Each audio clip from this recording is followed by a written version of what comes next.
"Ma'am, could we stay somewhere dry until the road opens? We'll pay for everything." She was 72 years old, standing alone in a dying cafe at the edge of a mountain highway, and 39 Hells Angels were waiting in the freezing rain outside her door. Her young waitress had already locked the front door and was reaching for the phone. Every reasonable instinct said, "Turn off the lights. Let them pass. Stay safe."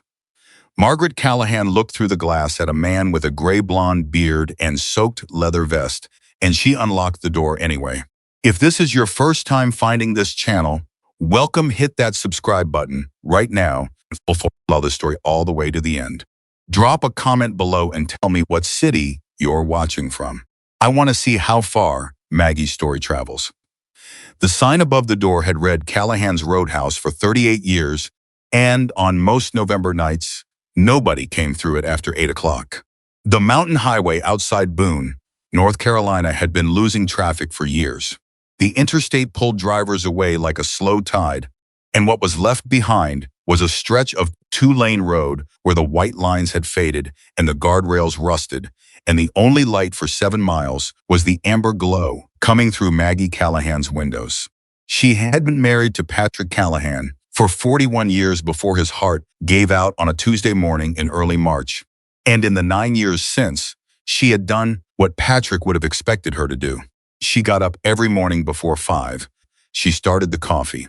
She unlocked the front door at 6:30. She remembered how everyone took their order. Earl Bowman wanted his eggs scrambled dry. Linda Marsh always asked for extra lemon in her water. The truckers who came through on Fridays liked their pie warmed. Maggie kept all of it stored somewhere behind her eyes, and she pulled it out every single morning like a woman who understood that being remembered was its own kind of love. The cafe was dying, though. She knew it the way you know when something you love is getting sick, not all at once, but in small surrenders. The roof had started leaking in 2 places after an ice storm the previous February. The heating system groaned and shuddered through cold nights like an old man climbing stairs. The lunch rush that used to fill 12 tables now filled 4, and sometimes 3, and last Tuesday it had filled 2. A developer named Gary Whitfield had sent her a letter in September with a number on it that her daughter Rebecca had called generous and Maggie had called insulting. Not because of the money, but because of what it assumed that Callahan's Roadhouse was the kind of place that could simply be replaced by something else. Rebecca called every Sunday from Charlotte. "Mom, the offer is still on the table." "So am I. You're 72 years old and you're alone up there." "I'm not alone. I've got Emily and Daniel and half the county that comes through that door." "Half the county? Mom, it used to be the whole county." Maggie would let the silence sit between them for a moment before changing the subject. Because Rebecca wasn't wrong, and Maggie knew it, and knowing it didn't change anything. Patrick had built those booths with his own hands. He had poured the concrete for the front step. He had painted the sign himself on a Saturday in June, and she could still see the ghost of a paint drip near the letter R that he'd never gotten around to fixing. There was not enough money in Gary Whitfield's letter to buy paint drip, so she stayed. On the night of November 14th, Maggie was doing what she always did when the clock approached 9, wiping down the counter, checking the coffee levels, making a mental list of what needed ordering. Emily Parker, her 24-year-old waitress, was rolling silverware at the far end of the counter and half watching the weather report on the small television mounted near the ceiling. Daniel Brooks, her cook, had already cleaned the flat top and was pulling on his jacket in the back. Outside, the temperature had dropped 11 degrees in 2 hours. Freezing rain was coating the mountain roads in a thin, invisible layer of ice that the Weather Service was calling extremely hazardous. Emergency broadcasts were cycling through every 20 minutes, warning motorists to stay home, stay off the Blue Ridge highways, stay indoors. Maggie was reaching for the light switch on the front sign when she heard it. Not a sound she could immediately identify. A low vibration in the floor, almost like distant thunder, except the thunder was coming from the highway instead of the sky. She stood still and listened, and the vibration became a sound, and the sound became something unmistakable. Engines, motorcycle engines, More than she could count. Emily. Maggie said it quietly, the way she said most things. Emily was already looking toward the window, the silverware forgotten in her hands. Mrs. Callahan, what is? Through the curtain of freezing rain, headlights appeared. One said, then 15, and they kept coming. Sweeping around the mountain curve with the deliberate pace of people who had been riding in bad conditions for a long time and knew that speed was not their friend. They pulled into the gravel lot one by one, and the sound of engines filled the entire building until Maggie could feel it in her back teeth. She counted without meaning to. 30, 35, 39 motorcycles. The riders sat for a moment after they cut their engines, and in the sudden quiet, Maggie could hear freezing rain ticking against the windows. Then, one by one, they began climbing off their bikes, and even through the glass, she could see how bad the cold had gotten to them. Stiff movements, slow, deliberate steps. Men and women pulling off helmets and running hands over soaked hair. Their leather vests all carried the same patch. Emily read it aloud, her voice dropping to something close to a whisper. Hell's Angels. Maggie heard the click of front door lock. She turned. Emily's hand was still on the bolt, her face pale, her eyes large. Mrs. Callahan, we should call somebody. The sheriff, or put the phone down, Emily. But they're cold, Maggie said. They're cold. She was looking through the glass at the crowd of riders gathering in her parking lot, and she was noticing details that Emily, in her fear, had not yet registered. One man near the back was leaning heavily against his motorcycle, and the rider next to him had an arm around his shoulders, holding him steady. Another figure smaller, maybe a woman, was shivering so badly that even from inside the cafe, Maggie could see it in their shoulders. A third man was pressing his bare hands under his arms, having lost or abandoned his gloves somewhere on the road. These were not people who had come looking for trouble. These were people the road had used up. One rider separated from the group and walked toward the cafe alone.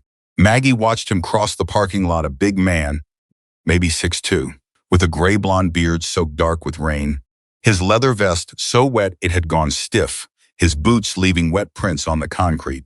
He walked the way men walk when they're exhausted and cold and too proud to let it show in their face. But it shows anyway in the way their shoulders carry the weight. He stopped at the door. He did not bang on it. He did not test the handle. He looked through the glass at Maggie Callahan, 72 years old, silver blonde hair, coffee pot in hand, and he raised one hand in a gesture that was as close to an apology as a greeting. Then he waited. Maggie set the coffee pot on the counter.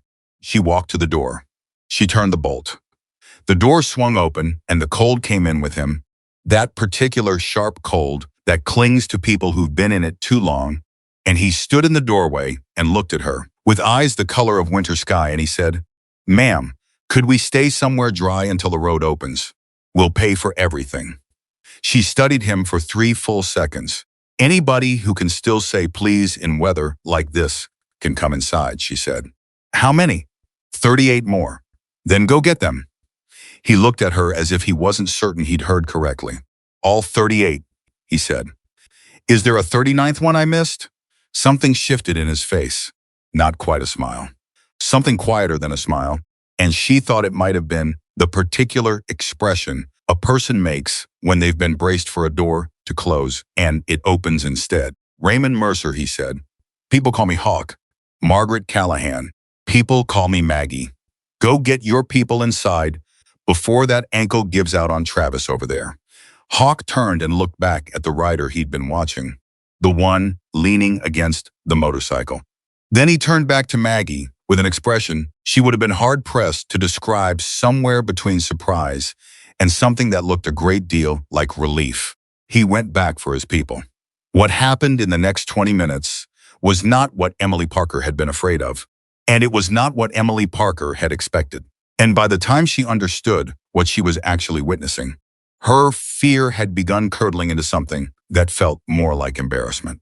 39 riders came through the front door of Callahan's Roadhouse, and they were everything their appearance suggested: large, tattooed, leather-vested, road-hardened, and they behaved themselves in a way that would have mortified anyone who had imagined otherwise.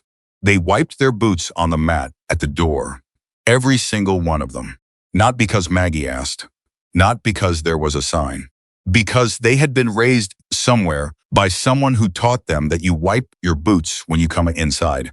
And whatever else the years had added to them, that was still in there. They moved toward tables without grabbing chairs, waiting until Maggie gestured and directed. A man named Cole, big as a refrigerator, tattoos from wrist to collar, a voice like gravel in a cement mixer, saw that two tables needed pushing together to make room and simply did it, moving them with quiet efficiency and then looking to Maggie for approval before he sat down. "Thank you," she said. "That's Cole?" "Cole Brennan," he said. "Diesel. Your bike the one with the debris damage?" I saw it coming in." He stopped, blinked. "Yes, ma'am. We'll figure something out in the morning." She was already moving toward the kitchen. Emily caught her in the doorway. "Low and urgent, Mrs. Callahan, we don't have enough food." "We were closing." "Then we'll cook what we have. There are 39 of them. I can count." "Emily, what if they—" Maggie turned and looked at her waitress, and she said it once, plainly in the voice she used when she wanted something to stay said. "They are people before they are patches. You understand? Now I need you to start more coffee. All 4 pots." Emily looked at her for a moment. Then she went and started the coffee. Daniel Brooks had his jacket on and his keys in his hand when Maggie walked into the kitchen. And he looked at her, and she looked at him, and she said, "I need you." He put his key back on the hook. That was the conversation. Daniel was 53 and had been cooking at Callahan's Roadhouse for 11 years, and he had long ago passed the point in a working relationship where explanations are required. He pulled his jacket off, went to the walk-in refrigerator, and started inventorying what remained from the day's service. Potatoes, eggs, 3 pounds of sausage, a half batch of cornbread. Enough soup that if he stretched it, he could feed 39 people a solid bowl each. He started cooking. Out in the dining room, Maggie was moving through the crowd with a coffee pot in each hand, filling cups, learning names. She had always been good at names. Patrick used to say she was better with names than anyone he'd ever met because she actually wanted to know them. She didn't collect names the way some people do, as social currency, as a trick of personality. She wanted to know names because she believed people deserved to be called by the right one. Hawk, Cole Diesel Brennan, Travis Monroe, the one with the injured ankle, who had ridden the last 40 miles, gripping his handlebar with his ankle braced against the footpeg, because stopping on a mountain road in freezing rain was worse than pushing through. Rachel Dawson, who went by Red not for her hair, which was dark, but for something the club didn't explain to outsiders, a former Army medic who, within 15 minutes of getting inside, had quietly made her way around the room checking on everyone who'd been in the worst of the cold, asking questions in the low, efficient voice of someone trained to assess without alarming. Rachel stopped at Maggie's elbow while Maggie was refilling cups at the counter. "You've got a man in the corner who's showing early hypothermia symptoms," Rachel said. "He's not going to say anything because he's stubborn." Maggie didn't hesitate. "Which corner?" "Back left. Big guy, black beard. Name's Danny. I'll get blankets. I've got first aid in my saddlebag. My house is 30 feet from the back door. I'll get blankets and the heating pad. You get your kit." Rachel looked at her. "Go," Maggie said. Rachel went. Maggie went through the back, across the gravel in the freezing rain, into the house she and Patrick had built, and she pulled every blanket off the beds and the couch and the cedar chest at the foot of her bedroom. She made 2 trips. By the time she got back, Rachel had her kit open and was working on Danny with the quiet competence of someone who has done this in conditions considerably worse than a roadside cafe in North Carolina. The man Danny, big, dark, bearded, quietly terrified in the way men go at when their body stops doing what they tell. It looked up at Maggie as she wrapped a blanket around his shoulders. "I'm fine," he said. "Of course you are," she said. "Drink this." She put a mug of coffee in his hands. "Both hands, hold it," he held it. "Good. Now drink." He drank. She moved on. At some point in that first hour, a man named Pete Quiet, 50s, watchful eyes saw that the hinge on the front door was loose. He didn't ask permission. He went to the small toolbox he apparently kept in one of his saddlebags, came back, and fixed it. When Maggie noticed what he'd done, she said, "Thank you, Pete." He said, "It was bothering me." "How long have you been noticing things like that?" "Since I was a carpenter." 40 years. "Then I'll try to keep you away from the rest of the building, or we'll be here all night." He smiled at that. A real one. Not a performance. Another man younger, maybe mid-30s, going by the name Spark, followed Daniel into the back after dinner was cooking, and when Daniel came out later to refill the water, he mentioned to Maggie that the kid had been helping carry supplies from the storeroom without being asked, working quietly and efficiently and staying out of Daniel's way. "He's not in the way, is he?" Maggie asked. "Not even a little bit," Daniel said, which from Daniel was approximately the highest praise available. Hawk watched all of it from his seat near the window. He watched Maggie work the room with the unhurried competence of a woman who had been doing this for decades, who knew that hospitality was not about grand gestures, but about the 1,000 small ones, the refilled cup, before you knew you wanted it.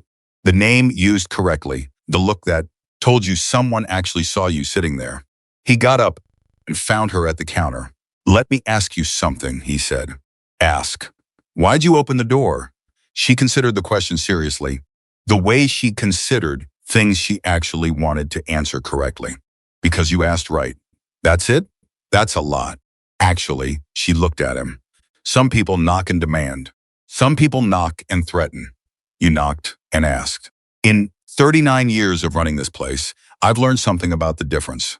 We're not exactly." He stopped, started again. "People see the vests and they see a lot of things. I saw a man holding up another man who couldn't stand on his own," Maggie said. "That tells me more than a vest does." Hawk was quiet for a moment. "Patrick teach you that?" he said. He'd heard the name somewhere in the room. People had been talking. "Patrick taught me most things worth knowing," she said. That one he put into words once. He said, "You don't need to know someone's whole life before deciding not to leave them in the rain." Hawk looked at the window where the freezing rain was still running down the glass in dark sheets. "Smart man," he said. "He was," she said. By 10 o'clock, the emergency broadcast confirmed what Maggie had already suspected. A mudslide had closed the primary mountain road in both directions. The secondary route was being called impassable due to ice. No timeline for reopening had been established. The riders were not going anywhere until morning. Maggie didn't make an announcement. She simply walked to the back of the cafe, opened the door to the storage room on the second floor, along low-season space that she'd been using for overflow inventory and items she kept meaning to go through and hadn't, and she began clearing a path through the boxes. Rachel appeared beside her without being summoned. "We can set up here," Maggie said. "It's not comfortable, but it's warm." "We've slept in worse," Rachel said. "I don't doubt it." Maggie handed her a stack of folded blankets. "First round of blankets. I've got more in the house. And I think there are 2 cots in the back of the storage room from when Rebecca used to come up and we'd overfill the guest room." They worked together for 20 minutes, setting up the space. It was not elegant. It was not hotel quality. It was blankets on the floor and 2 cots, and the understanding that warmth was what mattered and warmth was available. Hawk stood in the doorway and watched and did not offer to help. Not because he was lazy, but because he understood, in the way that certain people do, that there are moments when offering to help is an interruption. He waited until Maggie came back through the doorway, and then he said, "I want to pay you for this. The food, the space, all of it. Real money, not just what's on the tab." Maggie shook her head. "You pay for what you ate. I'll have Daniel tally it in the morning and it'll be fair. And the rest is what you do when people are in trouble." She looked at him directly. "Unless that's difficult for you to accept." Something moved behind his eyes. He didn't answer immediately, and in the silence, she heard the rain against the roof and the low voices from the dining room and Daniel clanking pots in the kitchen. "It's harder to accept than you'd think," Hawk said finally. "I know," she said. "Most men are bad at being on the receiving end. Is that a problem?" "Only if you let it be." She turned away. "Coffee's fresh." Get some sleep if you can. The door opened at 11:17. Maggie heard it from the kitchen, where she was sitting with a cup of her own coffee, allowing herself the first rest of the evening. She heard the bell above the door, and the sound of dress shoes on the wooden floor, not boots, not sneakers, but the particular sharp sound of leather-soled shoes. And she came out of the kitchen into the dining room and saw Councilman Warren Pike standing inside the doorway. Warren was 58, heavyset, with the particular kind of face that had probably been handsome 20 years ago and now carried the evidence of a man who had spent 2 decades being agreed with. He wore a rain jacket over his button-down, and he was holding his car keys in one hand and his phone in the other, and his eyes went from the cluster of riders near the far tables to Maggie behind the counter. And in the half-second it took him to process what he was looking at, she saw his face go through surprise, and then calculation, and then something that settled into opportunity. Maggie. His voice was the voice of a man who was always conscious of who might be listening. I heard there was some kind of situation out here. Not a situation, she said. Travelers. Stranded by the road closure. His eyes moved across the room. She watched him taking inventory. The leather vests. The patches. The number of men who were large in ways that registered in the nervous system before the mind caught up. Are you aware of who these people? I know their names, Maggie said. Do you want some coffee, Warren? Maggie. He lowered his voice, but not enough. The room had gone quiet in a particular way. Rooms go quiet when people who are present understand that something is happening about them. These are Hell's Angels. I know. Do you understand what that means? It means they ride motorcycles and their road is closed and they needed somewhere to be. Same as anybody. She set a cup on the counter. Coffee? Warren looked at the cup. He looked at her. He looked at the room at 39 people who were watching him with the kind of careful attention that comes from spending years in situations where reading the room correctly matters more than being right. You're endangering this community, he said. The room was very quiet. Maggie set the coffee pot down on the counter with a sound that was not loud but was deliberate. She turned and faced Warren Pike fully. These men, she said, asked for soup and somewhere dry. Warren. Animals don't do that. Warren's jaw tightened. That's not what You used that word, she said. I heard you use it. 38 other people in this room heard you use it. She moved out from behind the counter. Not quickly, not aggressively, just moving into the space between them the way she moved through any room she owned. Now, I'm going to tell you the same thing I'd tell anyone who walked through my door treating the people at my tables poorly. This is my place. These are my guests. And you are standing in my building insulting people who have not given you a single reason to. Warren's voice came up. I can have the county send an inspector out here first thing in the morning and we'll see what your building permits look like. Then send them, Maggie said. My permits are in order. My kitchen is clean. My guests are paying for their meals and fixing my door hinge and helping my cook carry supplies. She looked at him. What are you doing? The silence that followed was not the silence of a crowd preparing to act. It was the silence of 39 people who had made a collective, conscious decision to let Maggie Callahan have this moment exactly as it was. No one moved. No one spoke. No one so much as shifted in their seat. Warren looked around the room, and in the silence, without a single threat, without a single raised voice, he understood that he had fundamentally misread everything about this situation. He left. The door swung shut behind him. For a moment, nobody said anything. Then Cold Diesel Brennan, from the table he'd moved himself earlier, said to no one in particular, "Anybody want the last of that cornbread?" The room exhaled. Sometime after midnight, with most of the riders settled upstairs or stretched across the cafe booths, Hawk found Maggie at the counter going over her order list for the following week, a habit she'd had for years. Something to do with her hands when her mind was busy. He sat across from her. You know he's going to come back at you, Hawk said. I know. Inspectors. Permits. Whatever angle he's got. He's been looking for an angle since Gary Whitfield made his offer. She didn't look up from the list. Warren owns 3 pieces of land adjacent to this property. If this cafe goes, The redevelopment adds considerable value to what he's holding. Hawk was quiet for a moment. You knew that, and you still what? Took us in anyway. She looked up at that. Warren's politics aren't a reason to leave people in the rain. Hawk, that's not how I was raised. He looked at her across the counter, this woman who was 72 years old and 5'3" and had just faced down a county councilman on behalf of 39 strangers without raising her voice once. Who raised you? He said. She smiled slightly. Two people who believe that the size of her table matters more than the size of your house. She looked toward the window where the rain was still coming down. Patrick and I, we built this place small on purpose. Small meant everyone was close. Small meant you couldn't ignore the person next to you. Hawk looked around the cafe. The wooden booths Patrick had built, the counter with the worn spots where decades of elbows had polished the laminate, the small television, the coffee machine that had been replaced twice but sat in the same spot it had always sat. I'm going to post something tomorrow, he said. About tonight. About you. I'd rather you didn't, she said. I figured. He looked at her. But I'm going to anyway. She studied him. Don't make me out to be something I'm not, she said. I opened a door, that's all. That's not all, Hawk said. You know that's not all. She went back to her order list. Get some sleep, she said. He did. And before he went upstairs, he took out his phone and he stood near the window and he took a photograph of the cafe, the lights inside, warm against the dark and the freezing rain.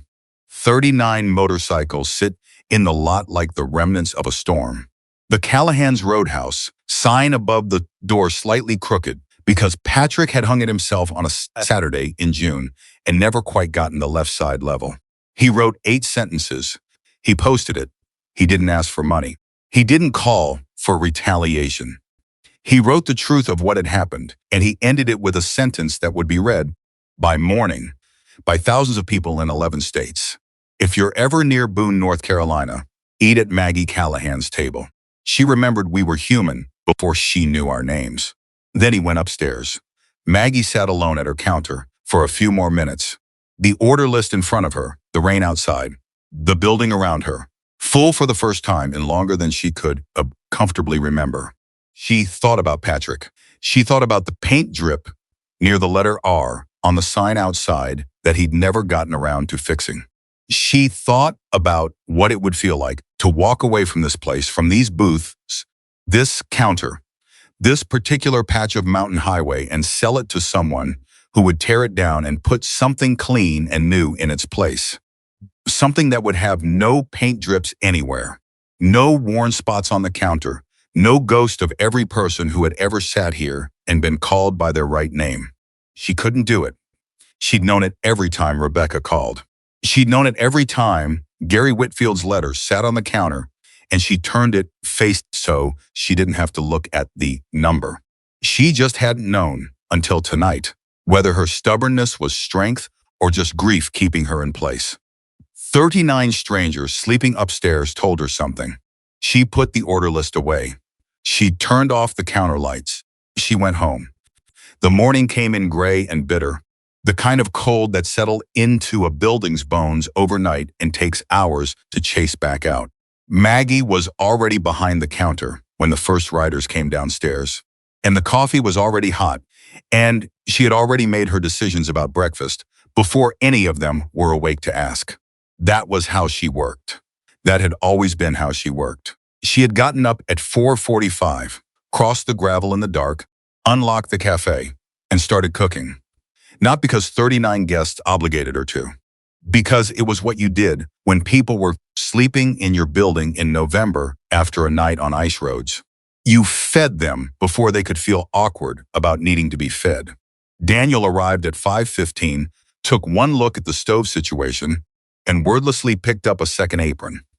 By 6 o'clock, the smell of coffee and eggs and fried potatoes and cornbread had traveled up the stairs, and the riders came down the way people do when they've slept in an unfamiliar place cautiously at first. Then with the slow relaxation of people, remembering that nothing bad had happened and was not going to happen. Hawk came down last. He looked around the cafe, the tables pushed together, the booths full of people eating in the particular concentrated silence of men who are genuinely hungry. And then he looked at Maggie behind the counter, and she could see him running through some internal calculation about whether to make something of this or just sit down. He sat down. Coffee, she said. Please. She poured it. They were quiet for a moment, the comfortable kind of quiet that people who have been through something together sometimes fall into without meaning to. Road open yet? He said. She glanced at the small television. Not as of 20 minutes ago. Mudslides still blocking the main route. They're saying mid-morning at the earliest. He nodded, wrapping both hands around the mug. How's Travis? She said. Ankles stiff. Rachel's going to look at it again after breakfast. He'll ride. Tell him to come see me before he does. I've got an elastic bandage that'll hold better than whatever Rachel's got in that kit. Hawk looked at her. I keep a first aid box, she said simply. 38 years of mountain highway. You keep a first aid box? He almost smiled. Yes, ma'am. Breakfast moved through the cafe with the rhythm of a place that knew what it was doing.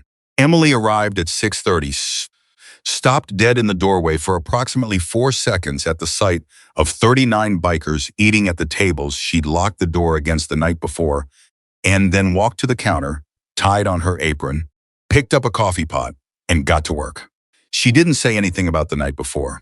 Maggie noticed and filed it away as evidence that Emily Parker was going to be fine. Hawk watched Emily work the room refilling cups, dropping extra napkins without being asked, navigating around chairs and outstretched legs with the economy of movement that came from years of waitressing. And after a few minutes, he said to Maggie, she was scared last night. She was, Maggie said. Doesn't show now. No, it doesn't. Maggie glanced at Emily. She's 24 and she grew up in a town where the biggest thing that ever happened was a fender bender at the high school parking lot. What she knows about people like you, she learned from news reports and movies. She paused. She'll know better now.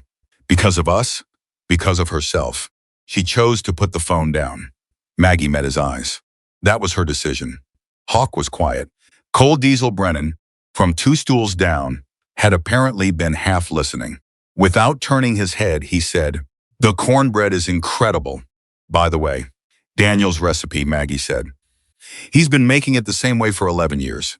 Does he sell it? He gives it away, which is probably why he's been here 11 years. Cole looked down the counter at Daniel, who was standing at the flat top with his back to the room, and said loudly, hey, your cornbread's the best I've had since States. Daniel, without turning around, I know. Cole looked at Maggie. He's humble, she said. Cole laughed, a full, real laugh that filled the corner of the cafe and the tension that had been present in the room. The careful watchfulness of people who were guests in an unfamiliar place and were trying to behave correctly broke apart a little at the seams and became something easier. Rachel came downstairs with her first aid kit and her dark hair still damp and her eyes already sharp and ready for the day. And she went directly to Travis, who was at the far booth with his foot propped on the seat, and she crouched beside him and began unwrapping the makeshift bandage from the night before. On a scale, she said, 4. Travis said, you're lying. 3, still lying. Hold still. Travis looked at the ceiling. Maggie came around the counter with the elastic bandage she'd mentioned, and Rachel looked up at it and then at Maggie. And a piece of unspoken communication passed between them, one medically trained woman and one woman who had been managing bodies in distress on a mountain highway for 4 decades, and Rachel took the bandage and said, this is better than mine, I know, Maggie said, which got her a startled look from Rachel, and then a short, surprised laugh. Travis watched both of them. I'm right here. We know, they said, almost simultaneously. He went back to looking at the ceiling. It was during the middle of breakfast, while plates were being cleared, and Daniel was frying a second round for the men who'd asked, that a rider Maggie hadn't had a proper conversation with came to the counter and sat down. He was on the younger side for the group early 40s, maybe with careful eyes and the kind of stillness that comes from being someone who watches more than he speaks. I'm going to ask you something, he said, and you can tell me to mind my own business. Go ahead, Maggie said. The roof. She looked at him. There are 3 soft spots I can see from up top where the ceiling meets the wall, he said. And the gutters on the east side are pulling away. That's why you're getting water intrusion in the corner back there. He nodded toward the far wall. I'm a roofer. Been doing it 23 years. I know what I'm looking at. Maggie was quiet. It's not structural yet, he said. But it will be. Probably one more winter. Maybe two if you're lucky with the ice. I know, she said. How long have you known? Since February. And the estimate I got in March was $11,000. She said it plainly, without performance or self-pity. Just a number that was what it was. The cafe doesn't make $11,000 of profit in a calendar year right now. So I've been managing it. He was quiet for a moment. Managing it doesn't fix it. No, she agreed. It doesn't. He looked at her in the particular way a craftsman looks at a problem, not with sympathy, but with the focused attention of someone who is already mentally solving it. My name's Gary, he said, not the developer Gary. He said it with a dry awareness that suggested he'd heard the name in conversation overnight. Gary Pruitt, Maggie Callahan. I know. He stood up from the stool. I'm going to take another look at the east side before we leave. You don't have to. I know I don't have to. He said it without sharpness. Just fact. I want to know how bad it really is. He went outside. Maggie stood at the counter and watched him go, and she felt something she hadn't felt in quite a while, a particular sensation that was not hope exactly, but was adjacent to it. The feeling of a door being opened that you'd stopped trying to open yourself. She shook it off. She went back to work. It was 40 minutes later, with most of the riders finishing up and beginning the slow process of settling tabs and checking road updates, that Hawk came back to the counter and set down a sum of money that Maggie looked at and immediately pushed back. Hawk, it's for the food and the space and the blankets, and it's 3 times what the tab is. The rest is for, I told you last night. She looked at him directly. You pay for what you ate. I keep my pricing honest and I keep my conscience clear, and I would like to go on doing both, if you don't mind. He looked at the money. He looked at her. You are a difficult woman, he said. My late husband would have agreed with you completely, she said. He also kept trying anyway. I recommend you take the lesson. She counted out the correct amount, returned the rest, and moved on. Hawk stood there for a moment, holding the money she'd handed back, and then he folded it and put it in his pocket and did something she didn't expect. He reached into the inside pocket of his vest and took out a small notebook worn, the cover bent from writing, and he wrote something on a page and tore it out and laid it on the counter. That's my number, he said. If Warren Pike comes back with inspectors or lawyers or anything else, you call that. She looked at the paper. I don't keep it anyway. He held her gaze. Sometimes you need something, and you don't know you need it until you need it. She picked up the paper. She put it in her apron pocket. Next Saturday, he said. She looked at him. He said it again, quieter. Don't make other plans next Saturday. What's happening next Saturday? He looked at her in a way that managed to be both completely opaque and completely deliberate. Then he smiled a real smile, the first full one she'd seen from him, and he said, thank you for the cornbread, and the eggs, and the blankets, and the bandage, and everything else you're not going to let me pay for properly. He went to get his people together. Within 40 minutes, the road report came through that the mudslide was being cleared, and the main route would reopen by 9:30. The riders began moving toward the door in ones and twos, settling coats, pulling on gloves, exchanging the low-voiced conversations of people preparing to get back on the road. They cleaned up after themselves.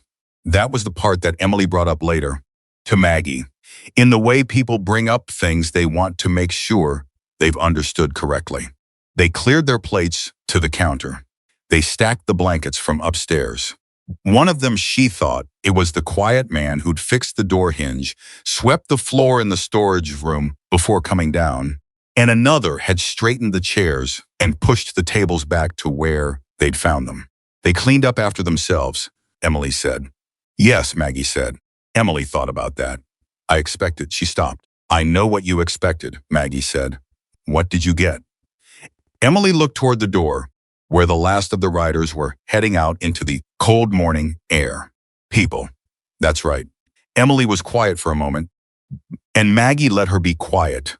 because it was the kind of quiet that meant something was settling into place. And you didn't hurry that. I locked the door, Emily said. You did. I was scared, I know. You're allowed to be scared. Maggie looked at her. You're also allowed to change your mind when you get more information. That's not weakness, Emily. That's called thinking. Emily nodded slowly. Go get the coffee going, Maggie said. We open regular hours at 6:30. The engines started outside, one by one, and the sound built into something that filled the whole morning, that low rolling thunder of 39 motorcycles coming to life. Maggie heard it from behind the counter. She didn't go outside to watch them leave. She didn't feel the need. They had come in out of the rain and been fed and slept in her building and fixed her door and assessed her roof and paid their tab, and now they were going, and that was the natural shape of things. She heard the sound of them pulling out onto the highway.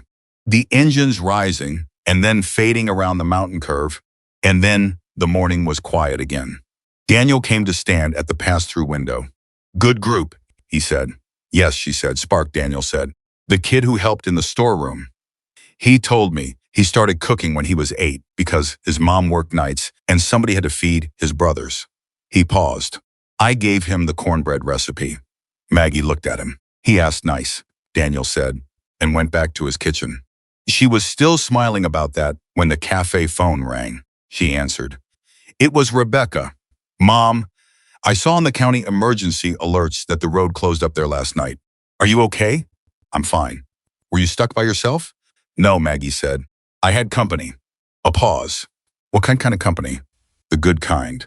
Maggie straightened a stack of menus on the counter. How are the kids?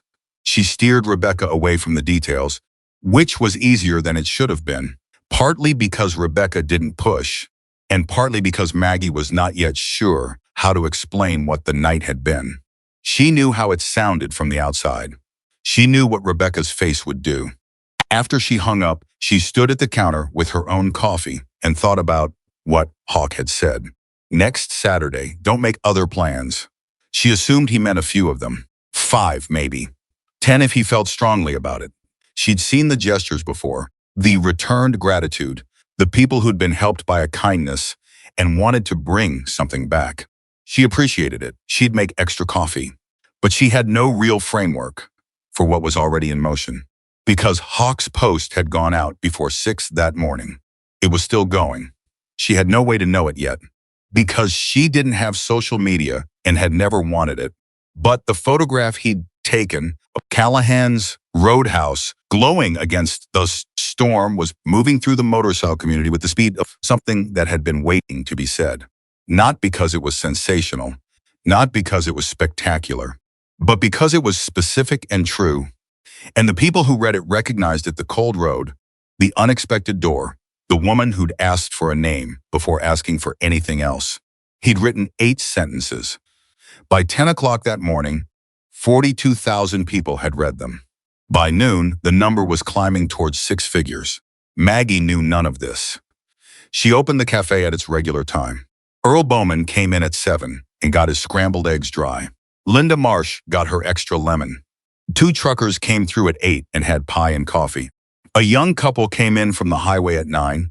Hikers who'd been waiting out the road closure at a motel down the road, and Maggie sat them in the booth by the window and remembered, without being asked, that the woman had been in once before and taken her coffee with 1 sugar. The woman blinked. You remember that? I was in here 8 months ago. I remember how people take their coffee, Maggie said. It's important. The woman looked at her partner. The partner looked at Maggie. Can we ask you something? The woman said. Ask. Last night, did you have a group of motorcycle riders here? We heard something at the motel. One of the guys in the parking lot was talking about a post he'd seen. They stayed here overnight, Maggie said.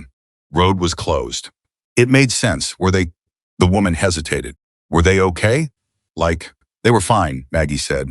They were good guests. Wiped their boots and everything. She poured the coffee.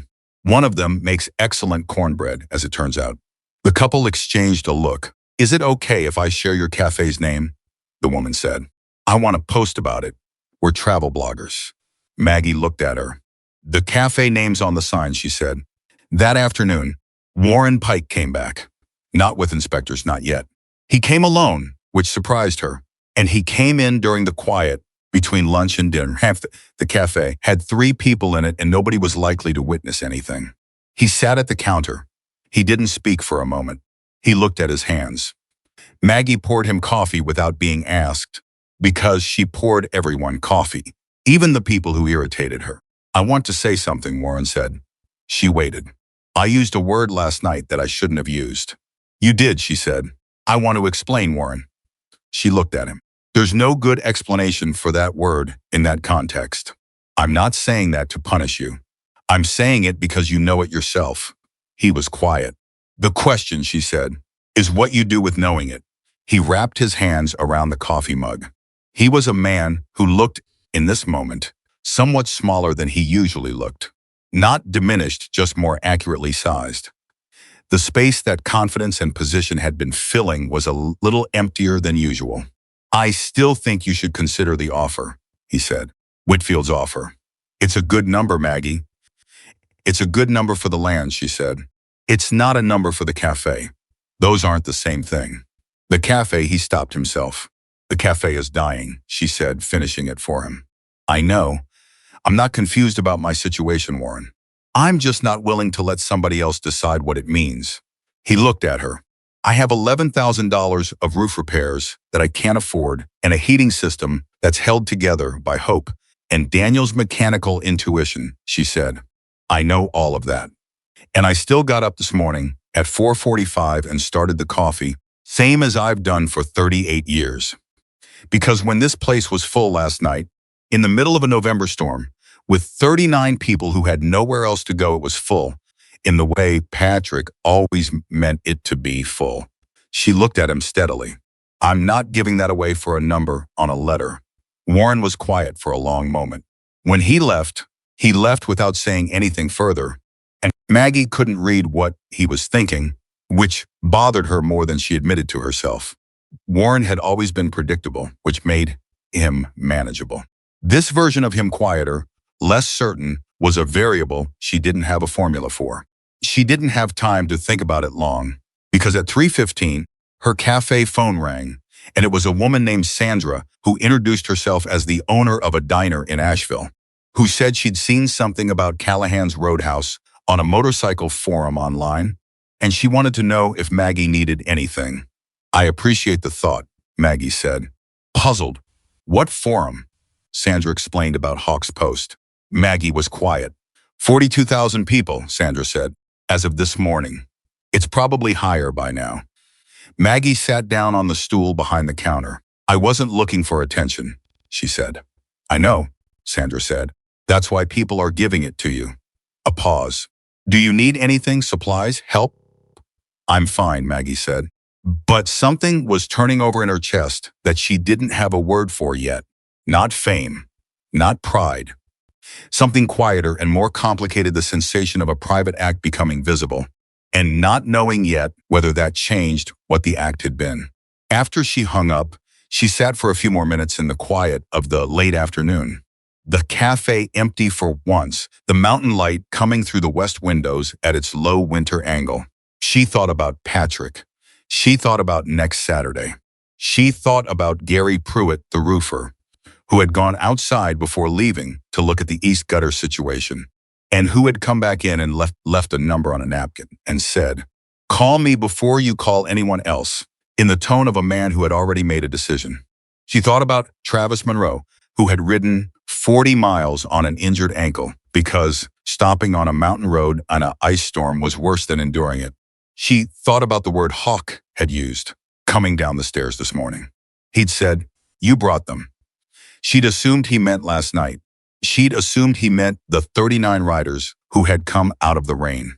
She was beginning to wonder, sitting in the late afternoon light of her cafe, on the day after everything changed, whether he had meant something larger than that. The phone rang again. She answered it. And this time, the call was from a radio station in Charlotte. She told the radio station no, not rudely, not with a speech. She just said she appreciated the interest, but she wasn't looking to be a story, and she hoped they understood. The woman on the other end, a producer, young sounding, enthusiastic, tried twice more to find an angle Maggie might agree to, and Maggie declined both times with the same calm she used for everything. And then she thanked the woman for calling and put the phone down. Emily had been listening from the end of the counter. A radio station, Emily said. Charlotte, Mrs. Callahan. Do you understand how many people have seen that post? Sandra from the Asheville diner told me 42,000. This morning, Emily pulled out her phone. She looked at it. She looked up at Maggie. It's at 119,000 right now. Maggie considered that number. Does that change anything about this cafe? She said. Well, it could. It could change a lot, actually. People might come. People who come because of a number on a screen aren't the same as people who come because they need somewhere to be. Maggie wiped down the counter, which did not need wiping. I'm not interested in being famous. Emily, I'm interested in keeping the lights on. Those might be the same thing right now. Maggie looked at her. Emily held the look. She was getting better at that. I'm just saying, people are paying attention. That's not nothing. Maggie put down the cloth. No, she said. It's not nothing. But I'll decide what to do with it when I know what it actually is. Right now it's a number on a telephone screen and a radio producer who wants a quote. She moved toward the kitchen. Right now, I need to decide what the soup is tomorrow. Emily watched her go. Then she looked back at her phone, at the number still climbing. And she did something Maggie hadn't told her to do and hadn't told her not to do.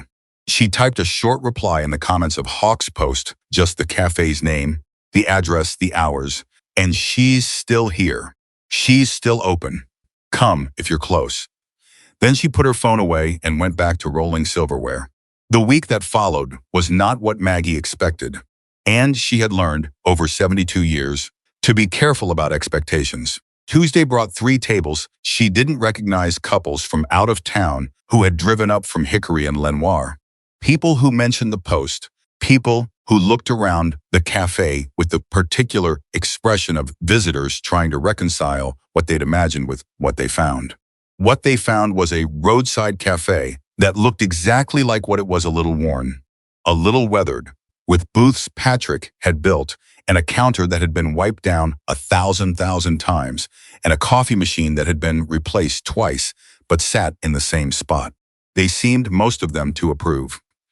A few took photographs. Maggie let them because she couldn't stop them, and trying would have been unpleasant. Wednesday brought a local newspaper reporter who introduced himself as Paul, was 26, and had the decency to ask before pulling out his recorder. I'm going to be honest with you, Maggie told him. I don't think I'm a story. 42,000 people think otherwise, he said. More by now. People on the internet think a lot of things. Can I ask you some questions anyway? She looked at him. He had the face of someone who was genuinely curious rather than someone who was looking for a particular answer. And she'd learned over the years that those two things were not the same, and the difference mattered. 15 minutes, she said. And you're buying coffee? He bought coffee. He got 25 minutes. He wrote a piece that ran Thursday in the local paper under the headline, Mountain Woman Opens Door, Starts Conversation. It was fair. It quoted her accurately. It mentioned Patrick without making the story about grief. It mentioned Warren Pike without making it about conflict, which she thought showed restraint on Paul's part, and she called him the next day to say so. I tried to tell what actually happened, he said. You did, she said. Thank you. Can I call you if something develops? She thought about the word Hawk had used Saturday morning. Next Saturday. Yes, she said. You can call. Thursday was when Warren made his move. She'd been expecting it since Tuesday, which was when Earl Bowman came in and told her, with the serious expression of a man delivering intelligence he considers important, that he'd heard from his nephew, who worked at the county offices, that an inspection had been scheduled for Callahan's Roadhouse at the request of a council member. Which council member? Maggie said. Earl looked at her. Right, she said. Eggs scrambled dry? Please. The inspector arrived Thursday at 10:15. His name was Martin. He was methodical and uncomfortable, and Maggie could tell within the first 2 minutes that he was a man doing a job he'd been told to do, and not particularly enjoying the assignment. She gave him full access to everything: kitchen, storage, restrooms, the upstairs room the riders had slept in, and she followed 3 steps behind him and answered every question he asked directly and completely. He found 2 things: a bathroom ventilation fan that wasn't up to current code. It had been installed in 2009, and the code had changed in 2014, and a section of the electrical panel that needed updating. Neither was a closure issue. Both required correction within 90 days. Martin wrote up his report with the careful thoroughness of a man who knows his paperwork will be scrutinized. And he handed her the copy, and he said, in a tone that was almost apologetic, "The panel's the more pressing one." "I know," she said. "I've known about the panel for 2 years. I've been getting estimates." He nodded. He didn't say anything further. But as he was leaving, he paused at the door and turned back and said, without quite meeting her eyes, "My mother used to come here before she passed. She said you remembered how she took her coffee." Maggie looked at him. "1 cream, no sugar," she said. She sat at the 3rd stool from the left. Her name was Helen. Martin looked at her for a long moment. "Yes, ma'am," he said quietly. Then he went out. She stood at the counter after he left and read through the inspection report. And she did the math she'd been doing in her head for months, and the math still came out the same way it always came out. The panel, the roof, the heating system. 3 separate problems, 3 separate bills, and the cafe's margins were thin enough that solving one of them would take most of a year's breathing room. Solving all 3 was not something she could see a path to. She folded the report and put it in the drawer under the register where she kept the things she needed to deal with and hadn't yet found a way to deal with. Then she called Gary Pruitt. "Callahan's Roadhouse," she said when he answered. "Maggie Callahan." "I was wondering when you'd call," he said. "How's the east side, honestly?" "Honestly? You've got maybe 1 more winter if it's mild. If you get another ice storm like February, you could have water intrusion into the ceiling structure by spring." She was quiet. "What's it going to take?" she said. He gave her a number. It was lower than the March estimate significantly, and she asked him why. And he said, "Because I want to do it right, and I don't need to make a profit on this particular job." And before she could object, he said, "Before you tell me you don't want charity, I'm going to tell you this isn't charity. It's a fair price. I'm cutting my margin, not my labor costs, and the difference isn't yours to carry moral weight about." She was quiet again. "Gary," she said. "Yes, ma'am. You sound like Hawk." "Hawk taught me something about 20 years ago," he said, "about the difference between helping somebody and just making yourself feel better about their situation. One of those costs the other person something. The other one doesn't." She sat down on the stool. "Let me think about it," she said. "Think fast," he said. "I've got a window next week." She thought about that all of Thursday afternoon and most of Friday morning, and she was still thinking about it on Friday at 11 o'clock when the calls started coming in. Not the radio station again. Not reporters. Writers. The first call was a man named Dennis from Knoxville, Tennessee, who said he rode with a group that had seen Hawk's post, and they were planning to come through Boone on Saturday and wanted to know if Callahan's Roadhouse would be open. "We open at 6:30, Maggie said. "How many?" "Maybe 12 come hungry," she said. Dennis from Knoxville hung up. The phone rang again 11 minutes later. A woman named Carol from Abingdon, Virginia. 15 riders. "Were they welcome? Come hungry," Maggie said. She hung up. The phone rang again. By Friday at 2 o'clock, she had taken 7 calls. By Friday at 4, she had taken 11. The numbers they were citing, 12, 15, 8, 20, were adding up in the back of her mind to something larger than she'd imagined. When Hawk had said next Saturday, but she still didn't have a framework for what was actually coming. Because the calls represented the people who had thought to call ahead, and most people don't. She called Emily. "Can you work Saturday?" "I was already planning to," Emily said. "I figured you'd need help. I'm thinking we'll have a larger group than usual." "How much larger?" Maggie looked at the notes she'd written beside the phone. The names, the numbers, the states. North Carolina, Tennessee, Virginia, Kentucky, 1 call from Georgia. "I don't know," she said honestly. Prepare for more than we can handle and hope I'm wrong. Emily was quiet for a moment. Mrs. Callahan, I've been watching the numbers on that post all week. I know you have. It's not going to be 12 or 15. Maggie looked at the notes. No, she said. I don't think it is. She called Daniel next. Daniel listened. How much food do you want me to order? He said. Order for 100, she said. And tell me if that sounds insane. It doesn't sound insane, Daniel said. It sounds like you might still be low. A pause. I'll order for 150. I'll come in at 4 Saturday morning. Daniel, he said, I'll be there at 4. She spent Friday evening going through the cafe with the focused attention of a woman preparing for something she couldn't fully anticipate. She checked the coffee systems, all 4 machines. She checked the inventory against Daniel's order. She moved chairs and assessed how many people the space could reasonably hold with some creativity in the arrangement. She couldn't hold 150 people inside. She couldn't hold 50. She sat in the quiet cafe and she thought about this, and then she thought about the parking lot and the highway and the mountain air in November, and she thought about the fact that the riders who were coming had gear built for outdoor conditions and wouldn't mind if some of this happened outside, and she began making a different kind of plan. A coffee and movement plan, a keep things flowing plan, not a sit everyone down plan. She called Rebecca at 8 o'clock.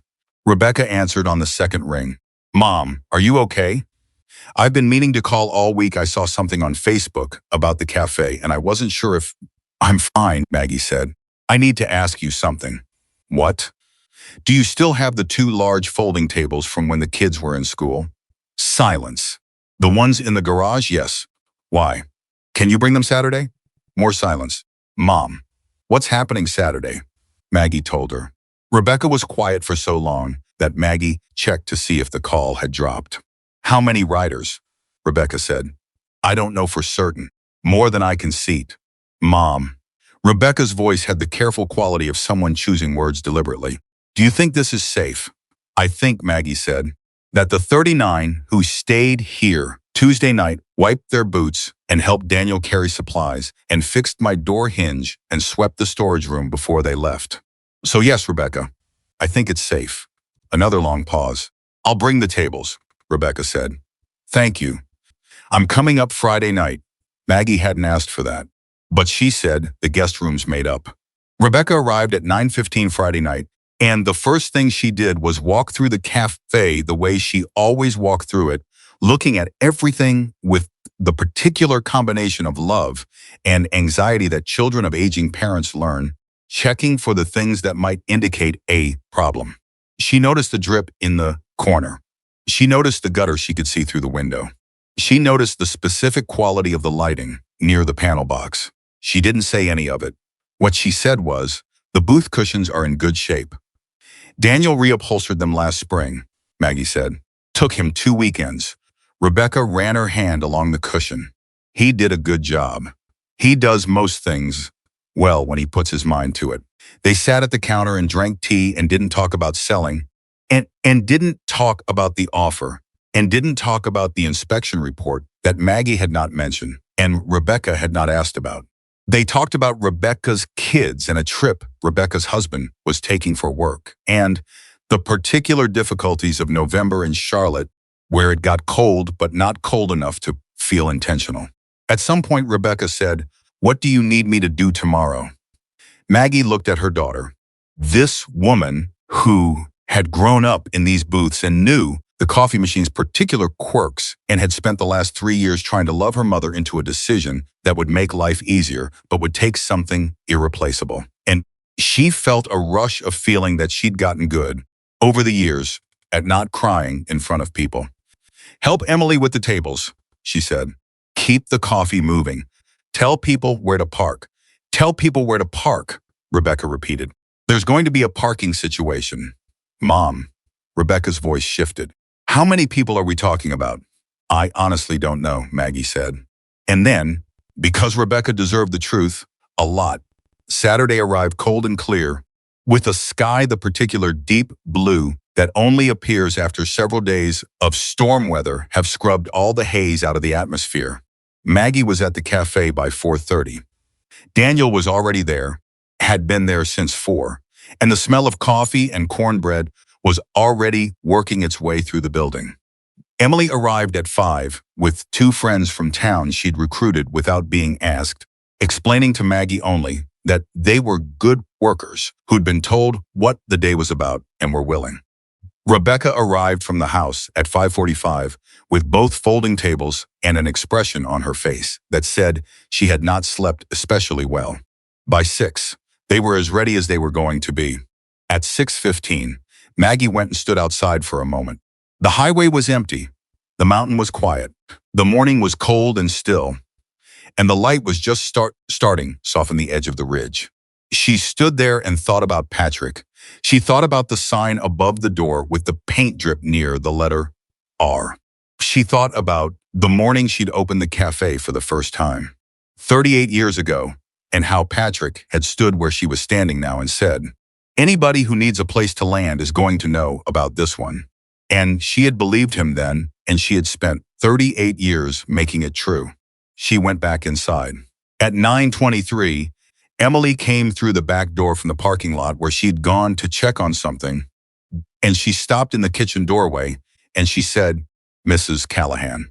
Something in her voice made Maggie look up. "You need to come outside." Maggie came out from behind the counter. She walked to the front door. She pushed it open. She heard it before she saw it. The same sound as the week before, that low, rolling thunder, engines on the mountain road, but bigger, deeper. The kind of sound that doesn't come from 12 motorcycles or 20 or even 50. She walked out into the cold morning air. They were coming around the mountain bend in a line that didn't end. 10, 20, 30, 50. She stood still and counted and stopped counting because the count was meaningless. Because the line was still coming, and the parking lot was already full, and bikes were lining up along the highway shoulder with the orderly patience of people who had planned for this. 70, 100. Still coming. Rebecca came to stand beside her. Maggie heard her daughter's breath catch. "Mom," Rebecca said, "I see them. How many? I don't know. 150, 200. The highway behind the cafe had become a river of motorcycles moving at walking pace. Deliberate, controlled riders from the license plates of 6 states that Maggie could see from where she stood. North Carolina, Tennessee, Virginia, Kentucky, Georgia. One she caught briefly that said South Carolina, 250, 300. Emily came and stood on Maggie's other side, and Daniel appeared behind them, his apron still on, and one of Emily's friends was there too. And they all stood in the cold morning air outside Callahan's Roadhouse and watched. 400. Still coming. 430 motorcycles.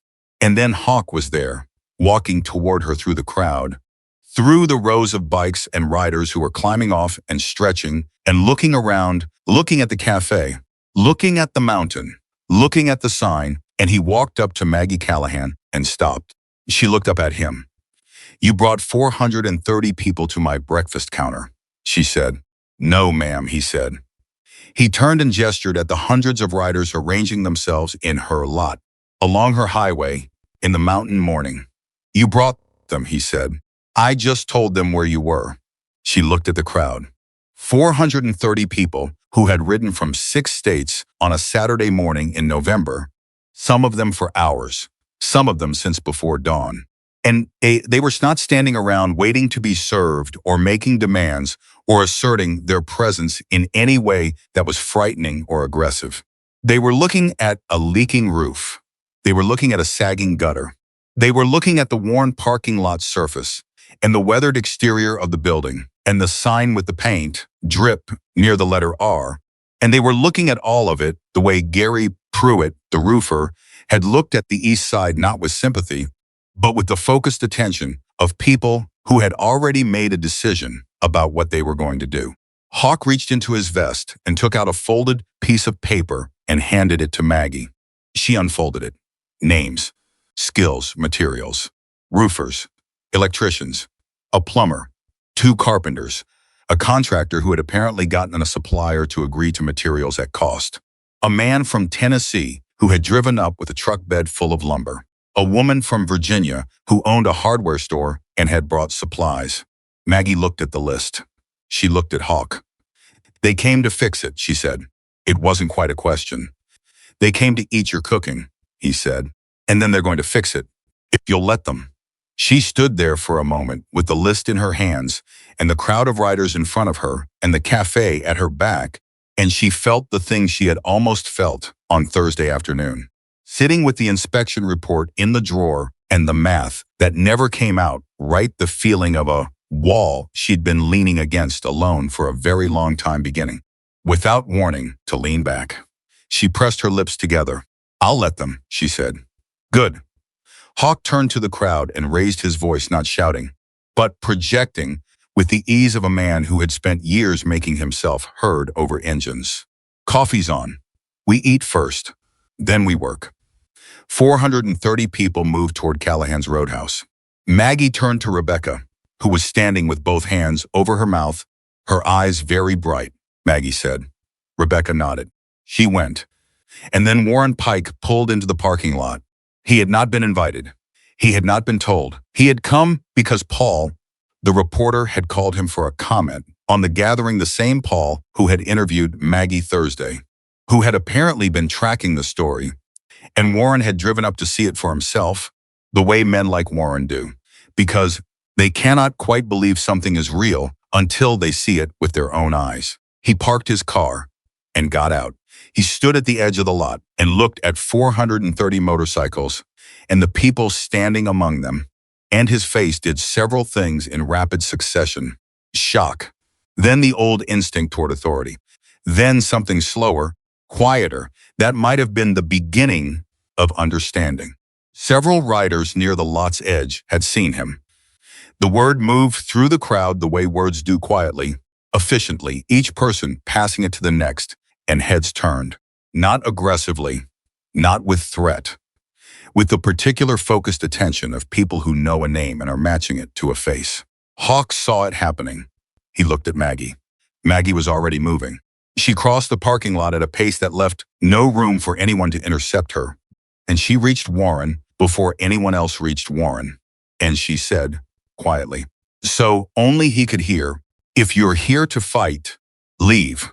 Warren looked at her. He looked at the crowd, at the size of it, at the fact that it was not what he had expected, at the faces of the riders who were watching him, with a stillness that was more unnerving than aggression would have been.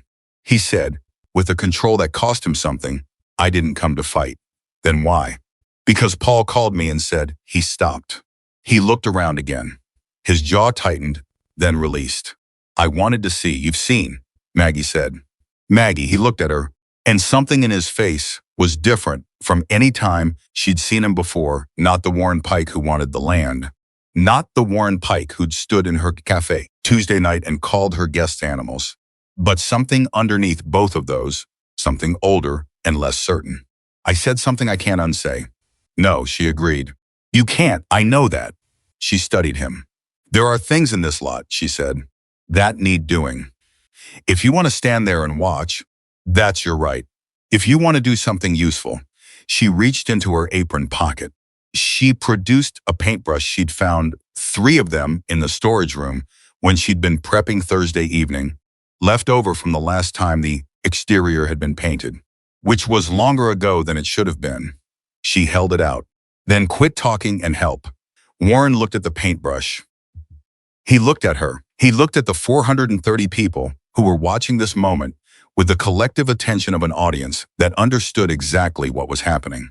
He took the paintbrush. Maggie turned back toward the cafe.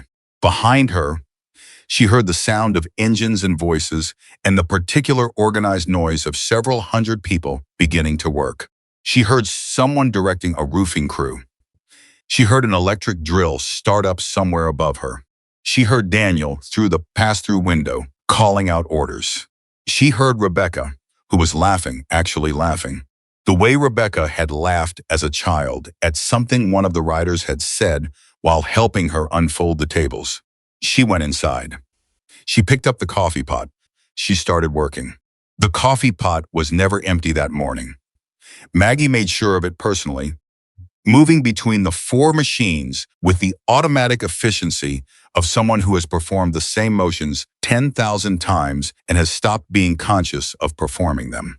She was conscious of everything else: the sound of boots on her roof, the intermittent whine of a drill, the smell of fresh lumber, mixing with the smell of coffee and cornbread, the way the noise outside had organized itself within the first 30 minutes from crowd chaos into working rhythm.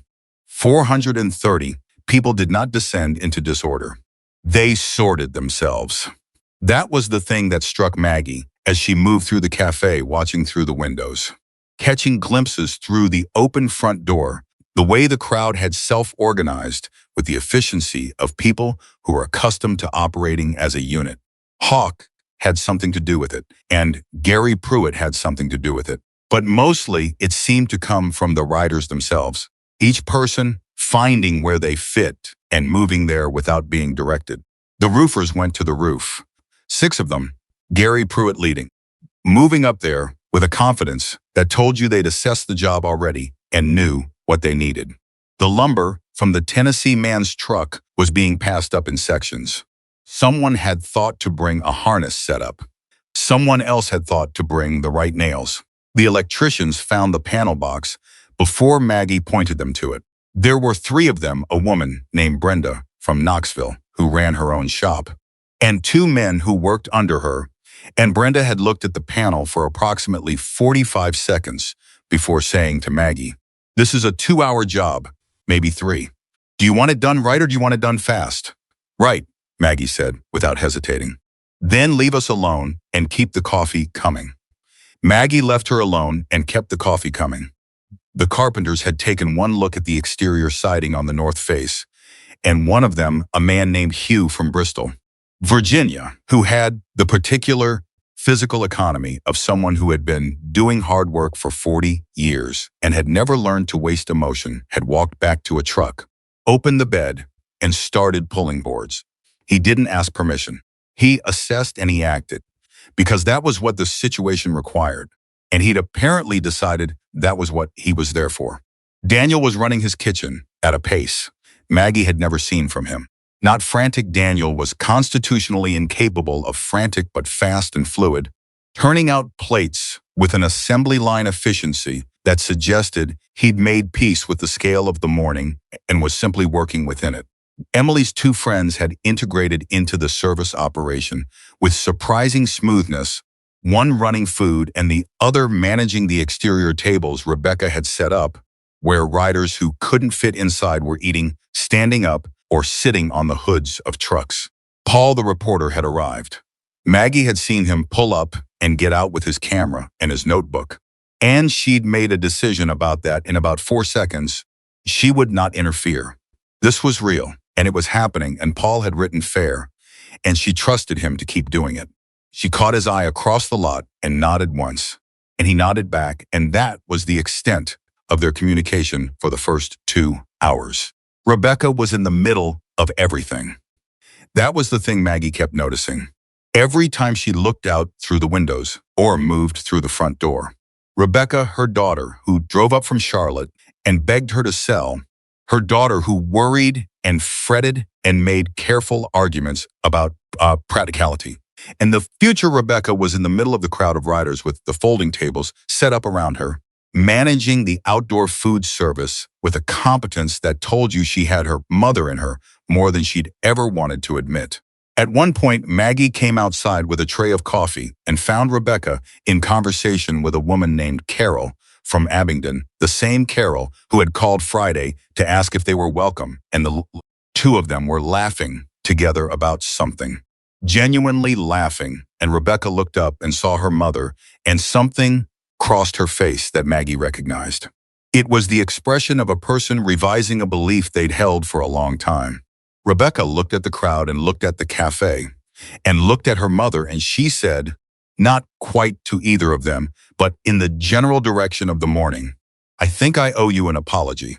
You were worried about me," Maggie said. "I was treating you like a problem to be solved."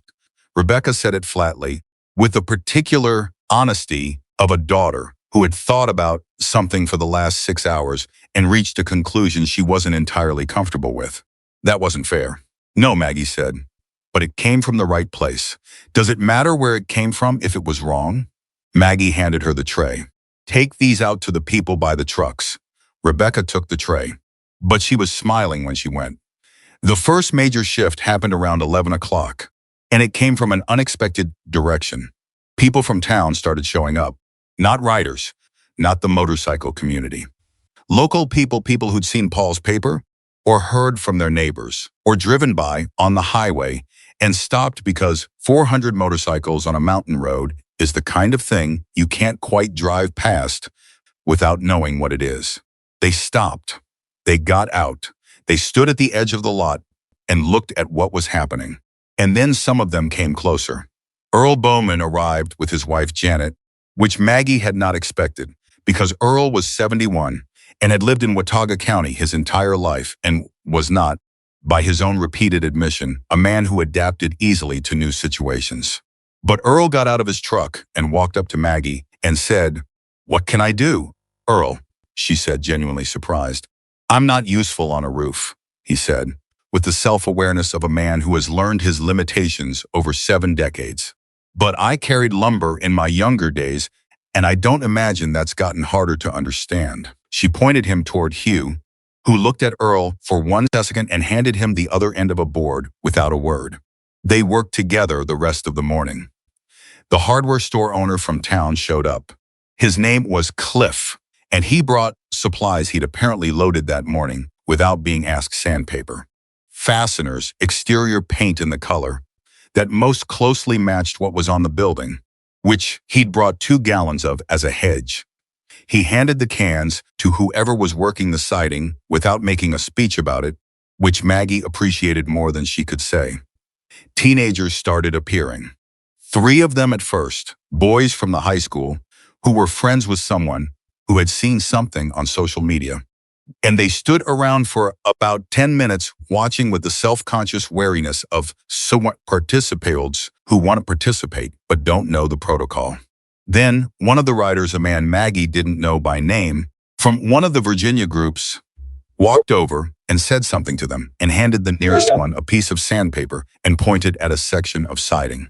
The kid looked at the sandpaper. He looked at the rider.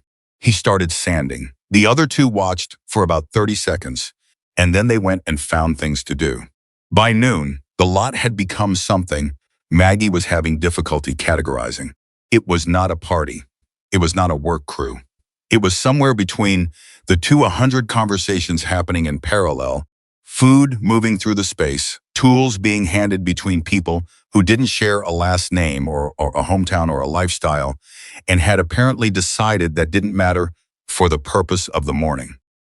She caught a moment. She would remember it the rest of her life when she looked out through the front window and saw a retired veteran, a man she recognized from the American Legion post, who came in for breakfast sometimes, sitting on the tailgate of the Tennessee lumber truck, drinking coffee with 2 tattooed riders she'd never seen before. The 3 of them were in the deep conversation of men who have found a common language.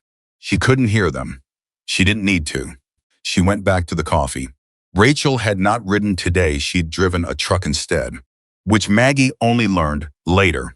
And the truck's back seat held a medical kit that was considerably more comprehensive than the saddlebag setup from the week before. She had set herself up at one of Rebecca's tables and was running an informal check-in for riders who had minor issues from the road ahead that had gotten too cold, a knee that was troubling someone, one rider who'd taken a minor fall on a gravel section 20 miles back and needed a wound cleaned. Maggie brought her coffee at 11:15. Rachel looked up. "You don't have to. You're taking care of my guests," Maggie said. "That makes you my responsibility too." She set the mug down. "How's the hand situation?" "Fine. Early stage cold injury, not actual frostbite. She'll be fine." Rachel almost smiled. "He drove today. Smart man. Don't tell him that. It'll ruin his whole narrative." Maggie laughed, a real one, the kind that surprised her by arriving. Rachel watched her with an expression that was more open than the medic mask she usually wore. "Can I ask you something?" Rachel said, Ask last Saturday when Warren Pike showed up. You walked right to him. Rachel's eyes were steady. 400 bikers, and you walked straight to the man who'd been trying to take your cafe. Why not let Hawk handle it? Maggie considered the question. Because it wasn't Hawk's problem to solve, she said. This is my place. The decisions that happen here are mine. He would have handled it without violence, Rachel said. You know that. I know that, Maggie agreed. But there's a difference between handling something without violence and handling something right. She looked at Rachel. If Hawk had walked Warren down even politely, what does Warren take home from it? That he was outnumbered, that he made a tactical error. That kind of man learns tactics, not lessons. She paused. I walked to Warren because he needed to hear what I said from me. Not from Hawk. Not from 400 people watching. From me. Rachel was quiet for a moment. What did you say to him? I couldn't hear from where I was. I told him if he was there to fight to leave. Maggie picked up the empty tray. And then I gave him a paintbrush. Rachel looked at her for a long moment. Hawk said you were something, she said finally. What did Hawk say? Exactly? He said you were the most dangerous kind of person. Maggie raised an eyebrow. He said the most dangerous person in any room is the one who never raises their voice, Rachel said. Because you can't find a way around them. Maggie went back inside. Warren had been painting for 2 hours by that point. He had taken off his rain jacket and rolled up his sleeves and was working his way along the north face of the building with the careful attention of a man who, having picked up a task, was going to do it properly. He hadn't spoken much. A few of the riders had made eye contact with him, and he'd met it, and that had apparently been enough. At 12:30, a man named Joe, one of the carpenters from the Knoxville group, handed Warren a second brush without a word and indicated the section he should move to. Warren moved to it. Joe went back to his own work. They worked side by side in silence for 40 minutes. And at some point, the silence became something that was less about distance and more about two people sharing a task. At 1:15, Joe said, You from here originally? Warren said, Born and raised. Joe said, Good bones on this building.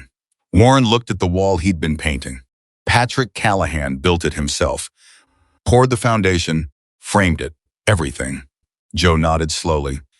Takes a certain kind of man to build something to last. Warren was quiet for a moment. Then he said it does. That was all.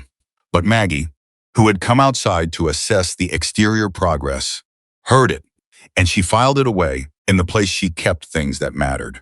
The second major twist of the day came at 2 o'clock when Gary Pruitt came down from the roof. He came to find Maggie specifically, and he had the look of a man carrying information he hadn't expected to be carrying. She read his expression before he said a word and felt the specific tightening in her chest that comes from waiting for news you're not sure you want. Tell me, she said.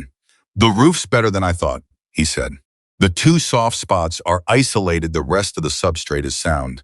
We're replacing what needs, replacing and reinforcing the edge on the east side, and what you've got underneath is solid. He paused. This building was built right.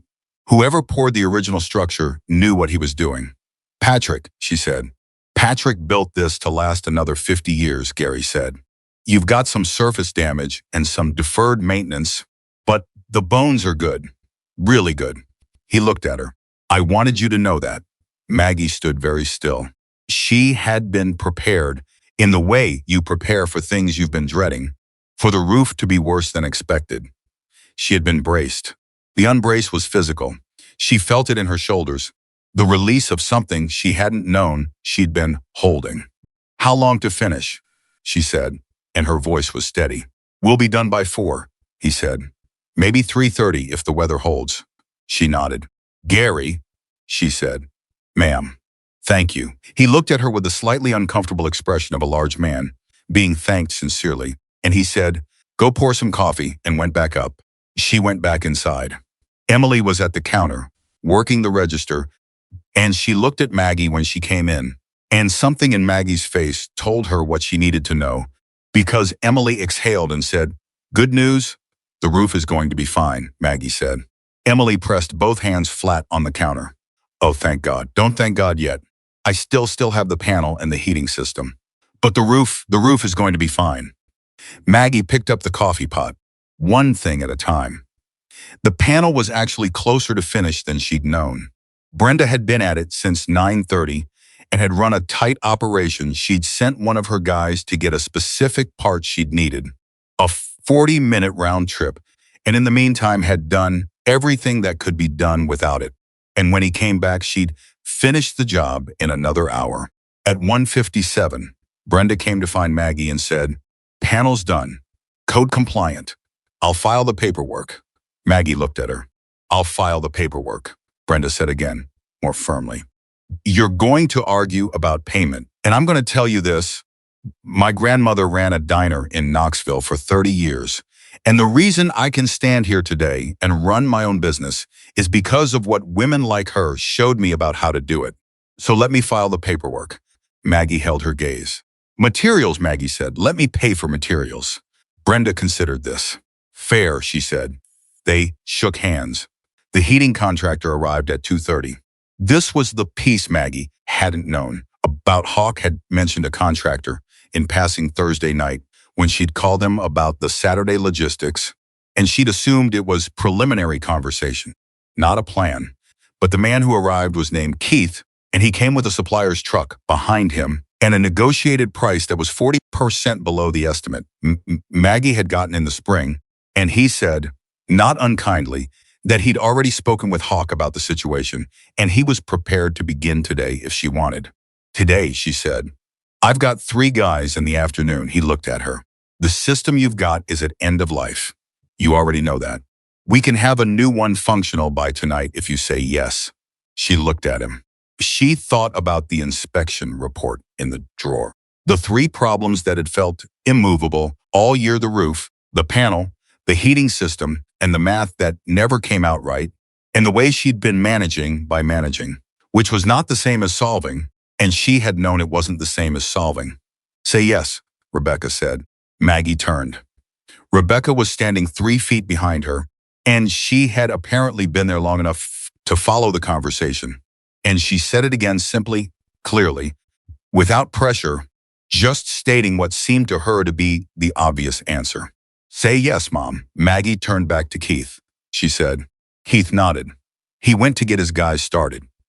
Maggie stood in the middle of her cafe, which smelled like coffee and cornbread and fresh lumber, and the particular metallic smell of new electrical work, and she thought about Patrick. She thought about the morning she'd opened the cafe for the first time, and the fear she'd had that no one would come. And Patrick standing beside her saying, "They'll come, Maggie. People always know where the door is." She'd asked him how, and he'd said, "Because you leave the light on." She had left the light on. For 38 years and then 9 more alone, she had left the light on. She went and refilled the coffee. Outside, without her knowing it had been planned, something else was happening. Paul, the reporter, had been quiet all day photographing, noting, staying out of the way, and he had been watching the moment that Maggie had not watched because she'd been inside. He had photographed Warren Pike painting the north wall with Joe the carpenter beside him. He had photographed Earl Bowman and the teenage boys working together on the siding. He had photographed the veteran and the 2 riders on the truck tailgate. He had photographed Rachel at her medical table and Daniel through the pass-through window and Emily running food and Rebecca laughing with Carol from Abingdon. And at 2 o'clock, he had found Hawk. He had walked up to Hawk, who was doing the unglamorous work of hauling debris from the roof crew's operation to the truck. And he had said, "I want to ask you something on the record." Hawk set down what he was carrying. "Ask, what made you post it?" "Last Saturday morning, before you left." "What made you write it?" Hawk thought about that. "She called me by my name," he said. "Not Hawk, Raymond. Nobody outside the club calls me Raymond." He paused. "I don't know if she knew what she was doing, but when she did it, I felt like a person. Not a patch, not a problem. A person." He looked at the cafe. "I post a lot of things. I don't know why some of them travel and some of them don't. But I know what I was trying to say." "What were you trying to say?" Paul asked. That somebody showed us something," Hawk said. "And when somebody shows you something true, you tell people." Paul wrote it down. He would use it as his pull quote. The line that ran large in the Saturday edition. The line that got picked up by 3-wire services by Sunday morning. But that was later.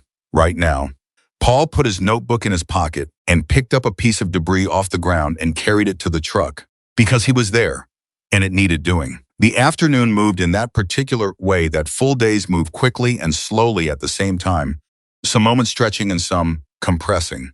The sense of being inside something that mattered sitting over the whole of it like weather. At 3 o'clock, church ladies arrived. This was not planned by anyone. It was the spontaneous logic of women who see a crowd being fed and know they can contribute to it. 6 women from First Baptist, 4 from the Methodist congregation, 2 from a Pentecostal church that Maggie had never had occasion to visit, all of them arriving within 20 minutes of each other, and all of them bringing food. Casseroles, pies, a 20-quart pot of chili that a woman named Bev had apparently started that morning without knowing exactly what she was starting it for, only that it seemed like the right thing.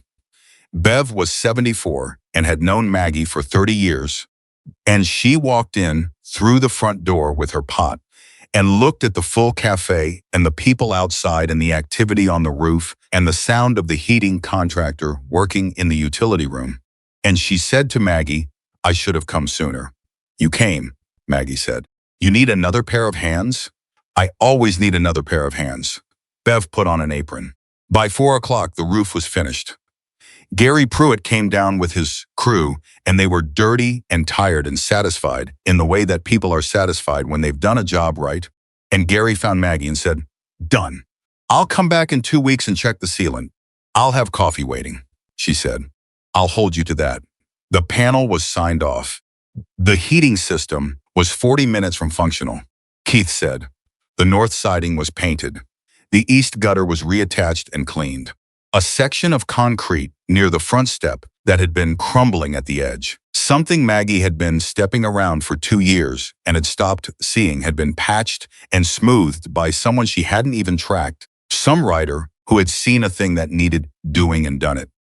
At 4:20, the new heating system kicked on. Maggie was standing in the kitchen when it happened.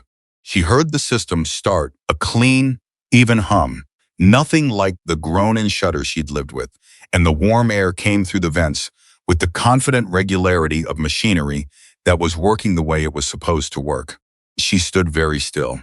Daniel looked at her from the flat top. "Good sound." "Yes," she said, "very good sound."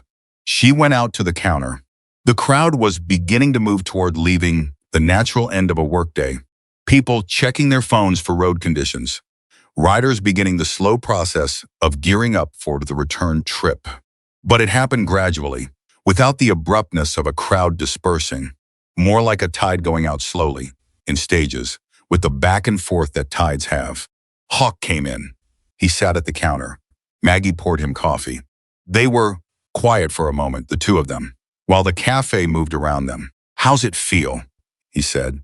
She thought about the question. "It feels like the cafe is going to be here next November," she said. He nodded. "And the November after that," she said. "That was the idea," he said. She looked at him. "How did you organize all of this?" "In a week?" "I didn't organize it," he said. "I told people what I knew. What I knew was you had a roof and an electrical panel and a heating system that needed work. Roofers and electricians and contractors read that and they called me." He shrugged. "People want to do something when they feel something. You gave them something to feel." "I opened a door," she said. "Maggie." He looked at her directly. "Stop saying it like it was small." She held his gaze. "It was small," she said. "The door was 6 feet wide and it was one night. And this," he gestured at the window, "the lot beyond it, the mountain road. This is what happens when a small thing is real. Real things travel." He wrapped his hands around the mug. "Fake things travel too, but they don't build anything when they get there. What you did built something. Look around." She looked around. The cafe was full. Not of writers only, of Earl and Janet Bowman and Cliff, the hardware store owner, and the teenage boys eating Daniel's cornbread with the frank appreciation of people who have just done physical work for the first time and discovered it feels good. Of Bev and the church women working the counter beside Emily with the easy coordination of people who have figured each other out. Of Rebecca, sitting in a booth with Carol from Abingdon and two writers whose names Maggie didn't know yet, talking the way people talk when they've been through something together and are still in the warm middle of it.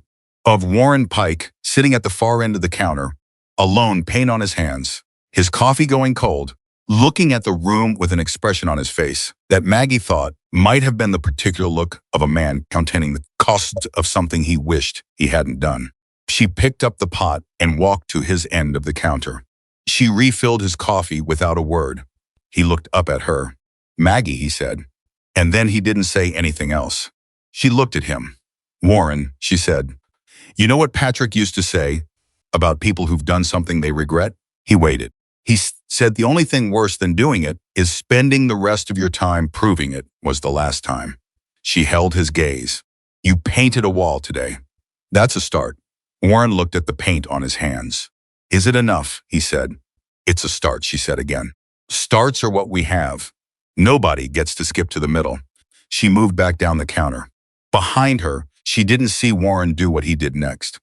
She was already at the other end of the room, already moving, already tending to someone else. What he did was reach into his jacket pocket and take out his phone and make a call. She didn't hear it.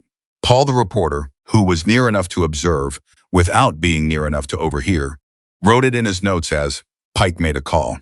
Looked uncomfortable. Brief conversation. Put the phone away. Finished his coffee. What Paul didn't know, and wouldn't know until Monday, was that Warren had called Gary Whitfield. He'd told Gary Whitfield that he was withdrawing his support for the redevelopment proposal. That was all. He didn't explain. He didn't elaborate. He just withdrew it. When Maggie found out from Warren himself, on Monday morning, when he came in for coffee, she stood at the counter and looked at him for a long moment. "You didn't have to do that," she said. "I know," he said. "What made you?" He wrapped his hands around the mug, both hands. The same way Hawk wrapped his hands around things. The same way most people wrap their hands around warmth when they've been cold.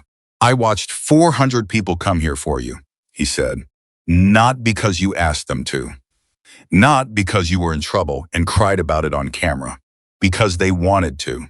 He looked at her. "That means something about this place. That means something about you." He paused. "I'd already made up my mind by the time I walked into the parking lot Saturday. I just needed to see it to know I'd made up my mind." Maggie set the coffee pot down. She looked at Warren Pike, who had the paint from her north wall still faintly visible in the lines of his knuckles. "Don't be a stranger," she said. He wasn't. Warren kept his word about not being a stranger. He came in the following Tuesday morning, sat at the counter, ordered coffee black, and didn't say much. The week after that, he came in Wednesday, then Thursday. By December, he had a regular stool third from the left, which had been Helen, the inspector's mother's stool, and Maggie thought about that sometimes, the way stools carried histories that the people sitting on them never knew. She didn't tell Warren about Helen. Some things were better kept as private observations. He and Earl Bowman developed an unlikely habit of being there at the same time on Thursday mornings and arguing about county road maintenance with the comfortable ferocity of men who disagree about everything, except the fundamental importance of the argument. Daniel, from the kitchen, had opinions about county road maintenance that he delivered through the pass-through window without being invited. And the three of them had established, by mid-December, a Thursday dynamic that Maggie found quietly hilarious and chose not to disrupt. She had stopped being surprised by what the cafe had become. She had not stopped being grateful for it. Paul's story ran in the Saturday edition the week after the gathering and was picked up by the Associated Press on Sunday. By Monday, it had appeared in 47 newspapers. By Wednesday, the segment that a Raleigh television station ran using Paul's photographs as in Hawk's original post and 3 minutes of footage someone had taken with their phone had been viewed 2.3 million times. By the following Friday, Maggie had declined interviews with 6 television programs, 1 national magazine, and a podcast that she had explained to Emily she did not entirely understand. "You're turning down a lot," Emily said. "I'm not looking for an audience," Maggie said. I'm looking for customers. You have both right now. Then I'll keep the customers and send the audience home. What she kept surprised her. Not the attention she deflected as efficiently as she could, politely and without drama, the same way she declined the extra money Hawk had tried to leave. What she kept was the particular thing the attention had brought in its wake, which was people, real people, with real reasons. Some of them came because of the story. Many of them came because her friend had said, this is a good place. And in that transmission between people, the origin of the story faded and what remained was the recommendation, which was all Maggie had ever wanted in the first place. The cafe's revenue in December was 31% higher than December the year before. She looked at that number in her ledger. She kept ledgers in the old way, handwritten, in the same format Patrick had established, and she sat with it for a long moment. Not triumphant, not relieved exactly.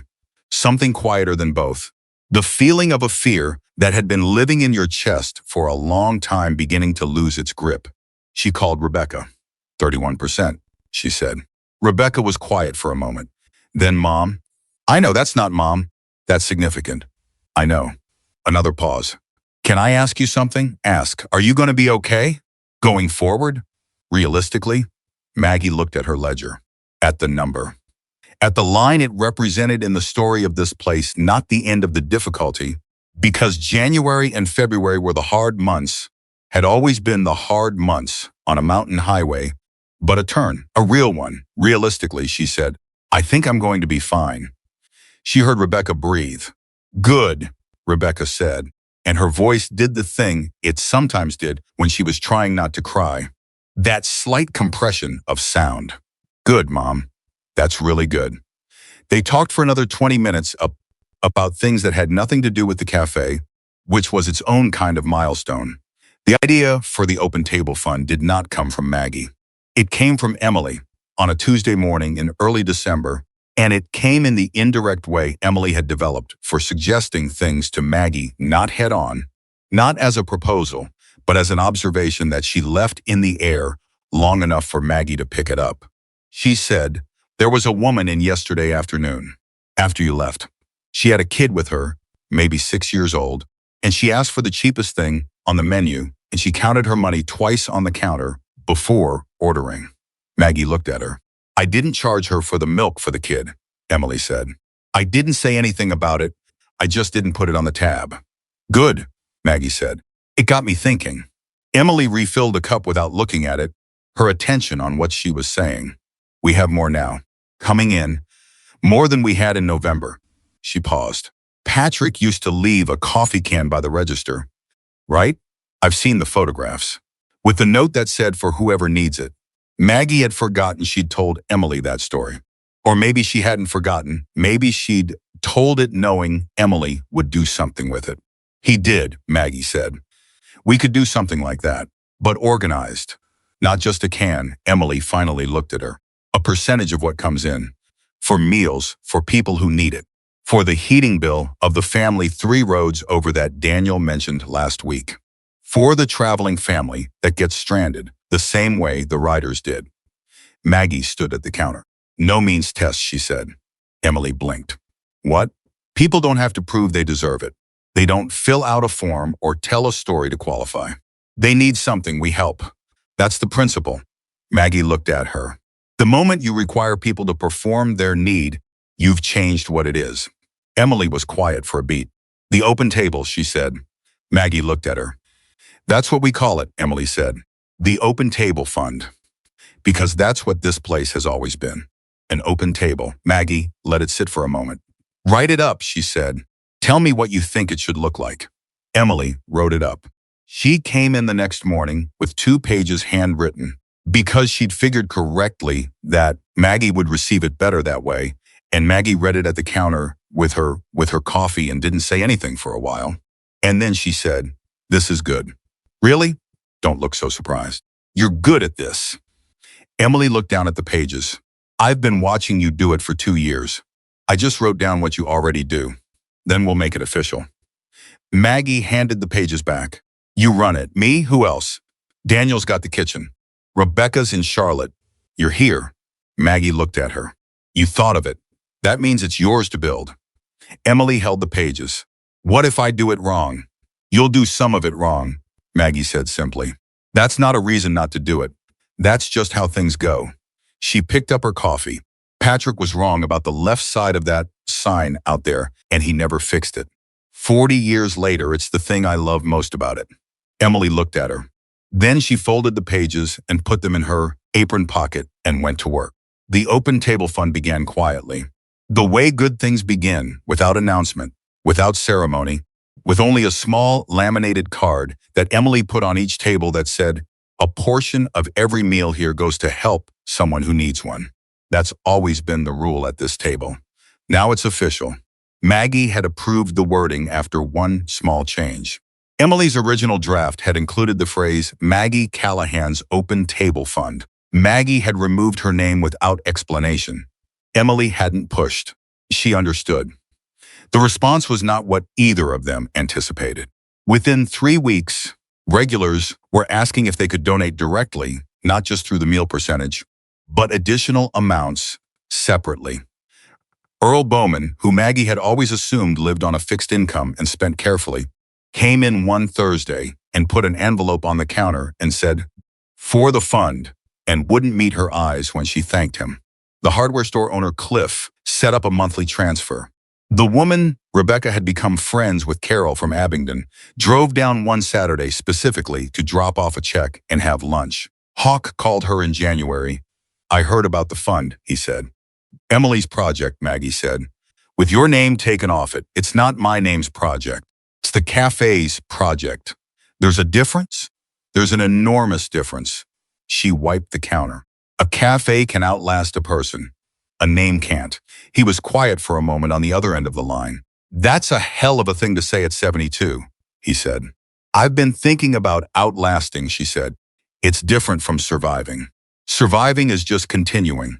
Outlasting means you built something that keeps going when you can't go anymore." She paused. Patrick outlasted. This building is him outlasting. I want to outlast too. Hawk didn't say anything. "You still there?" she said. "I'm thinking about how to tell you that what you just said is one of the best things I've ever heard without making you uncomfortable," he said. "Say it fast and we'll move on. It's one of the best things I've ever heard. Thank you. What's the weather like and where are you?"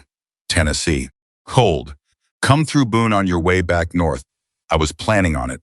He did. He came through in February and then again in March.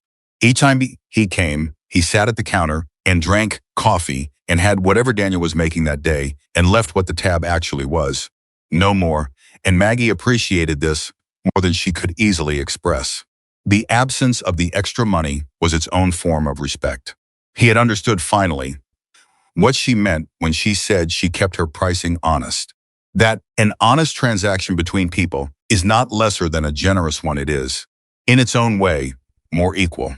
The twist that nobody had been expecting came in March, and it came in the form of a phone call that Maggie almost didn't take. She had been screening calls since November with the same policy if she didn't recognize the number, and Emily wasn't around to run interference. She let it go to the answering machine, which was an actual answering machine, a physical object, because she had never replaced it with anything else. Most messages were from reporters or producers or people who had read about the cafe and wanted to tell her their story, which she found touching and did not have time for.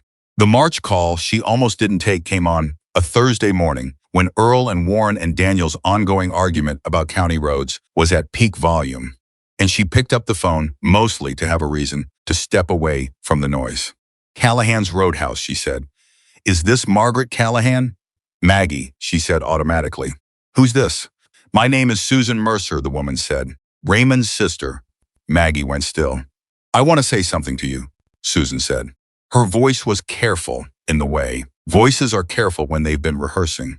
"And I want you to let me finish before you say anything." "Go ahead." "Raymond has been difficult for most of his life. Not bad. Not what people think when they see the vest, but difficult.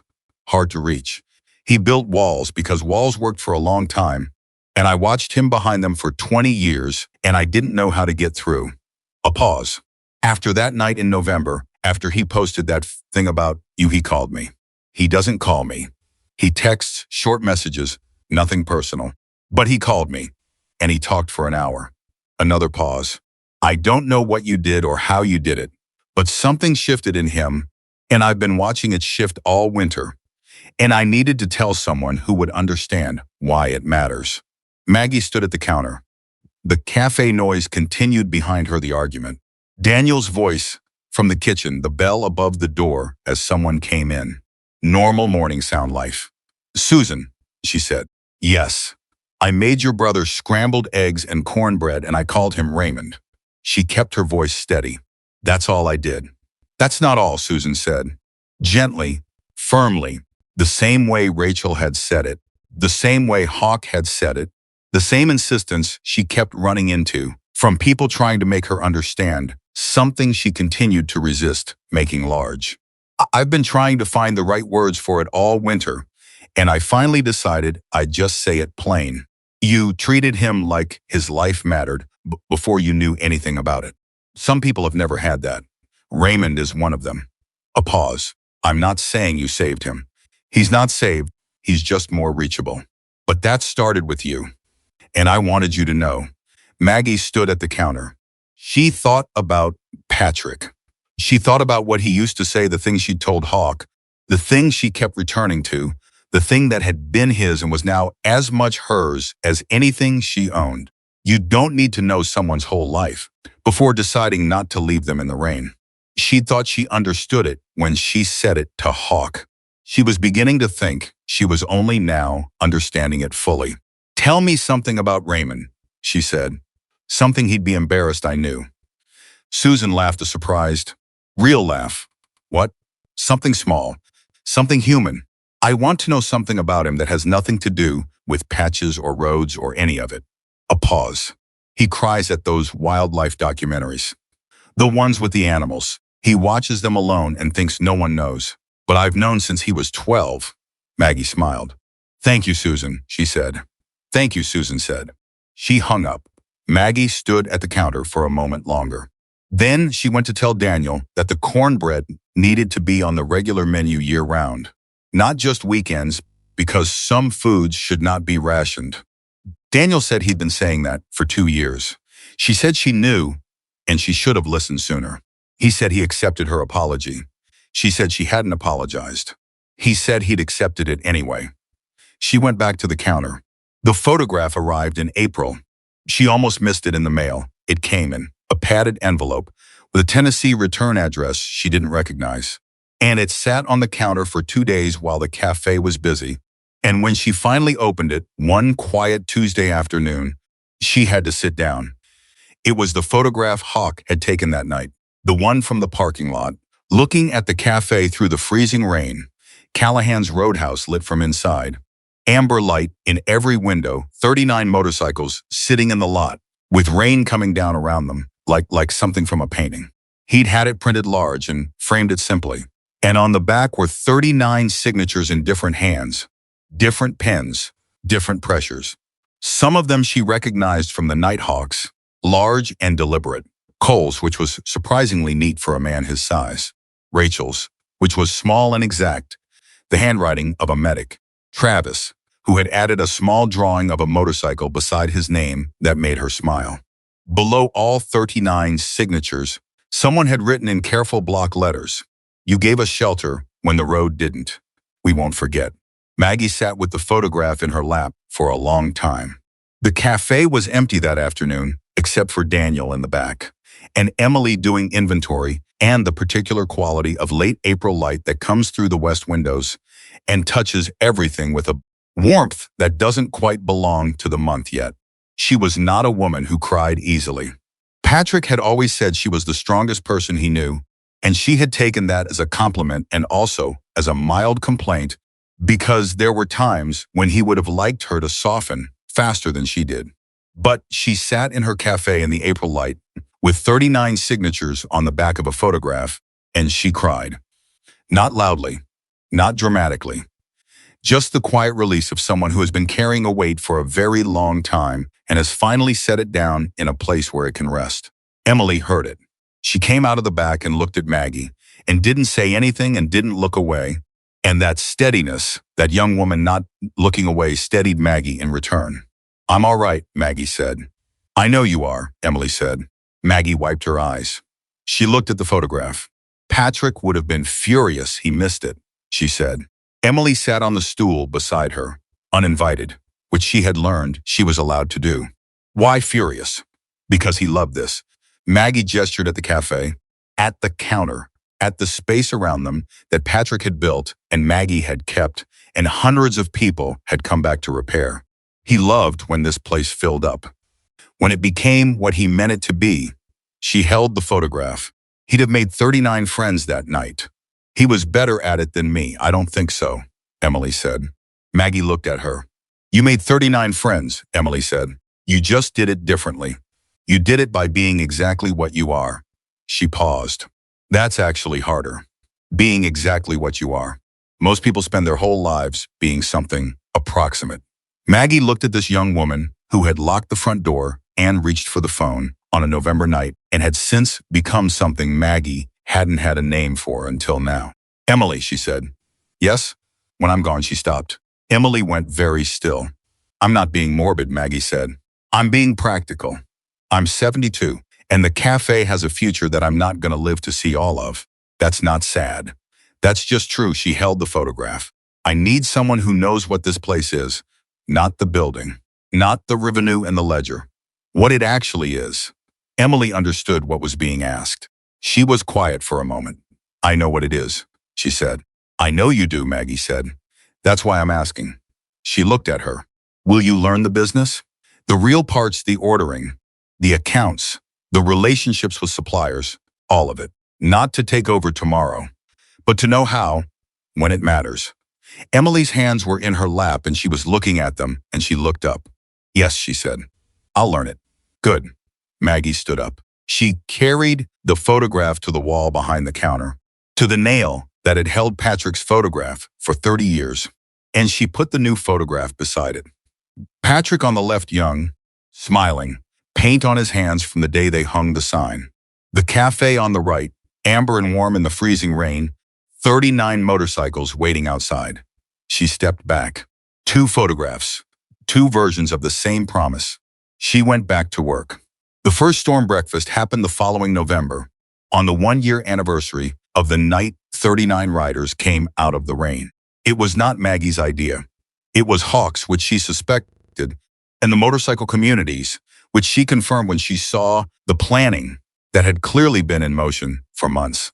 He called her in September to ask if she'd be willing, and she said yes without making him explain himself, because she had learned over the past year that when Hawk asked something directly, it was because he'd already thought it through, and the question was a courtesy. 212 riders came, not 430. Not an event trying to recreate an unrepeatable thing. Just the people who felt the pull of it, who wanted to mark the date, who wanted to come back to the table that had been set for them. Rachel came. She sat at the counter and drank coffee and traded medical opinions with Maggie, who had more practical, emergency knowledge than most people gave her credit for. Travis came, and his ankle was fine, and he rode, and he made a point of parking right in front and walking in without any visible difficulty, which was its own statement. Cole came, and the first thing he said when he sat down was, "Is the cornbread on the menu year-round now?" And Maggie said it was, and he said good, and that was the whole conversation, which was perfect. Gary Pruitt came and walked the exterior and told Maggie the roof was holding beautifully, and he'd see her next year to check the ceiling again, which he said every year for as long as Maggie knew him, and every year she had the coffee ready. The church ladies came, not all of them, but Bev was there, and 3 others, and they brought food the way they'd done the previous November, because some habits are worth keeping. The hardware store owner Cliff was there. Earl and Janet Bowman in their regular booth. The teenagers who had shown up with sandpaper and learned something about themselves. 2 of them now, a year older and slightly different in the way that the year between 17 and 18 changes people whether they're ready or not. Paul the reporter came and sat in the back and wrote things in his notebook, and Maggie let him. Warren came. He came alone without announcement and sat at the third stool from the left. He had become a regular in the true sense, by now part of the furniture, part of the Thursday rhythm, part of the group that Daniel argued with through the pass-through window. He donated to the Open Table Fund every month since December. He'd stopped supporting Gary Whitfield's development proposal and then quietly helped block a secondary proposal that came through in the spring. He'd never made a speech about any of it. He'd just shown up and done things, which Maggie thought was probably the best version of Warren Pike available and was happy to have it. When she brought him his coffee that November morning 1 year later, the sky outside, clear and cold, and nothing like the storm that had started all of it. He looked at the cup and then at her, and he said, "Same time last year you were unlocking the door for people you didn't know." "Yes," she said. "I was sleeping," he said. She almost smiled. "I know." He looked at his coffee. "I keep thinking about what would have happened if you hadn't opened the door. If you just turned off the lights and let them ride past in the rain. They'd have found somewhere else," she said. "Maybe. Or maybe they'd have been on that road when the mudslide hit." He looked up, and we'd have had a very different story. Maggie hadn't thought about that. She let herself think about it for a moment, the alternate version. The door that didn't open, the road that closed at the wrong moment for 39 people on it, and she felt the particular cold weight of a thing that didn't happen but could have. Patrick used to say, she said, that the doors we don't open are the ones that haunt us. Warren was quiet. He was right, he said. She went to refill someone else's cup. Hawk arrived late by the standard of the morning, which put him at 9:15 when most of the room had been going since 7, and he came in with the road still on him, that particular alertness that long-distance riders carry. He sat at the counter. She poured his coffee without being asked. He looked at the 2 photographs on the wall. He'd seen them both before. He'd seen the new one in April when he came through Boone, had stood at the counter and looked at it for a long time without saying anything. And Maggie had let the silence be what it was. Now he looked at them again, side by side. "Good wall," he said. "Patrick picked that nail," she said. 30 years ago. I never moved it." He looked at her. "You know what I want to tell you," he said. "Tell me." "Last November, when I walked up to your door in the rain, I'd been riding for 6 hours in conditions that should have made me turn back 3 hours earlier. My hands were bad. I was running on pure stubbornness and the fact that the road behind us was worse than the road ahead." He looked at the coffee. "I had made peace on that road with the possibility that the night was going to go wrong, that we were going to end up in a ditch or pulled over in the rain with no options." He paused. "And then there was your window. And I thought, if that light is on, somebody's there. Somebody's making a decision about whether to open the door or not. And if that light is on, there's a chance." Maggie listened. "That light was Patrick," she said. Hawk looked at her. "I leave it on because he left it on," she said. "It was his instinct first. I just kept doing it after he was gone." She looked at the photograph on the wall, the cafe in the freezing rain, amber in all the windows. "That's him in that photograph. That light is his." Hawk was quiet for a long moment. "Then tell him thank you," he said. "From 39 people who needed it." Maggie looked at the wall. At Patrick's photograph, and the new one beside it, 39 signatures on the back of a rainy night. And the handwritten line underneath, "You gave us shelter when the road didn't. We won't forget." She thought about Patrick standing where she stood 38 years ago and 9 years ago and every morning in between.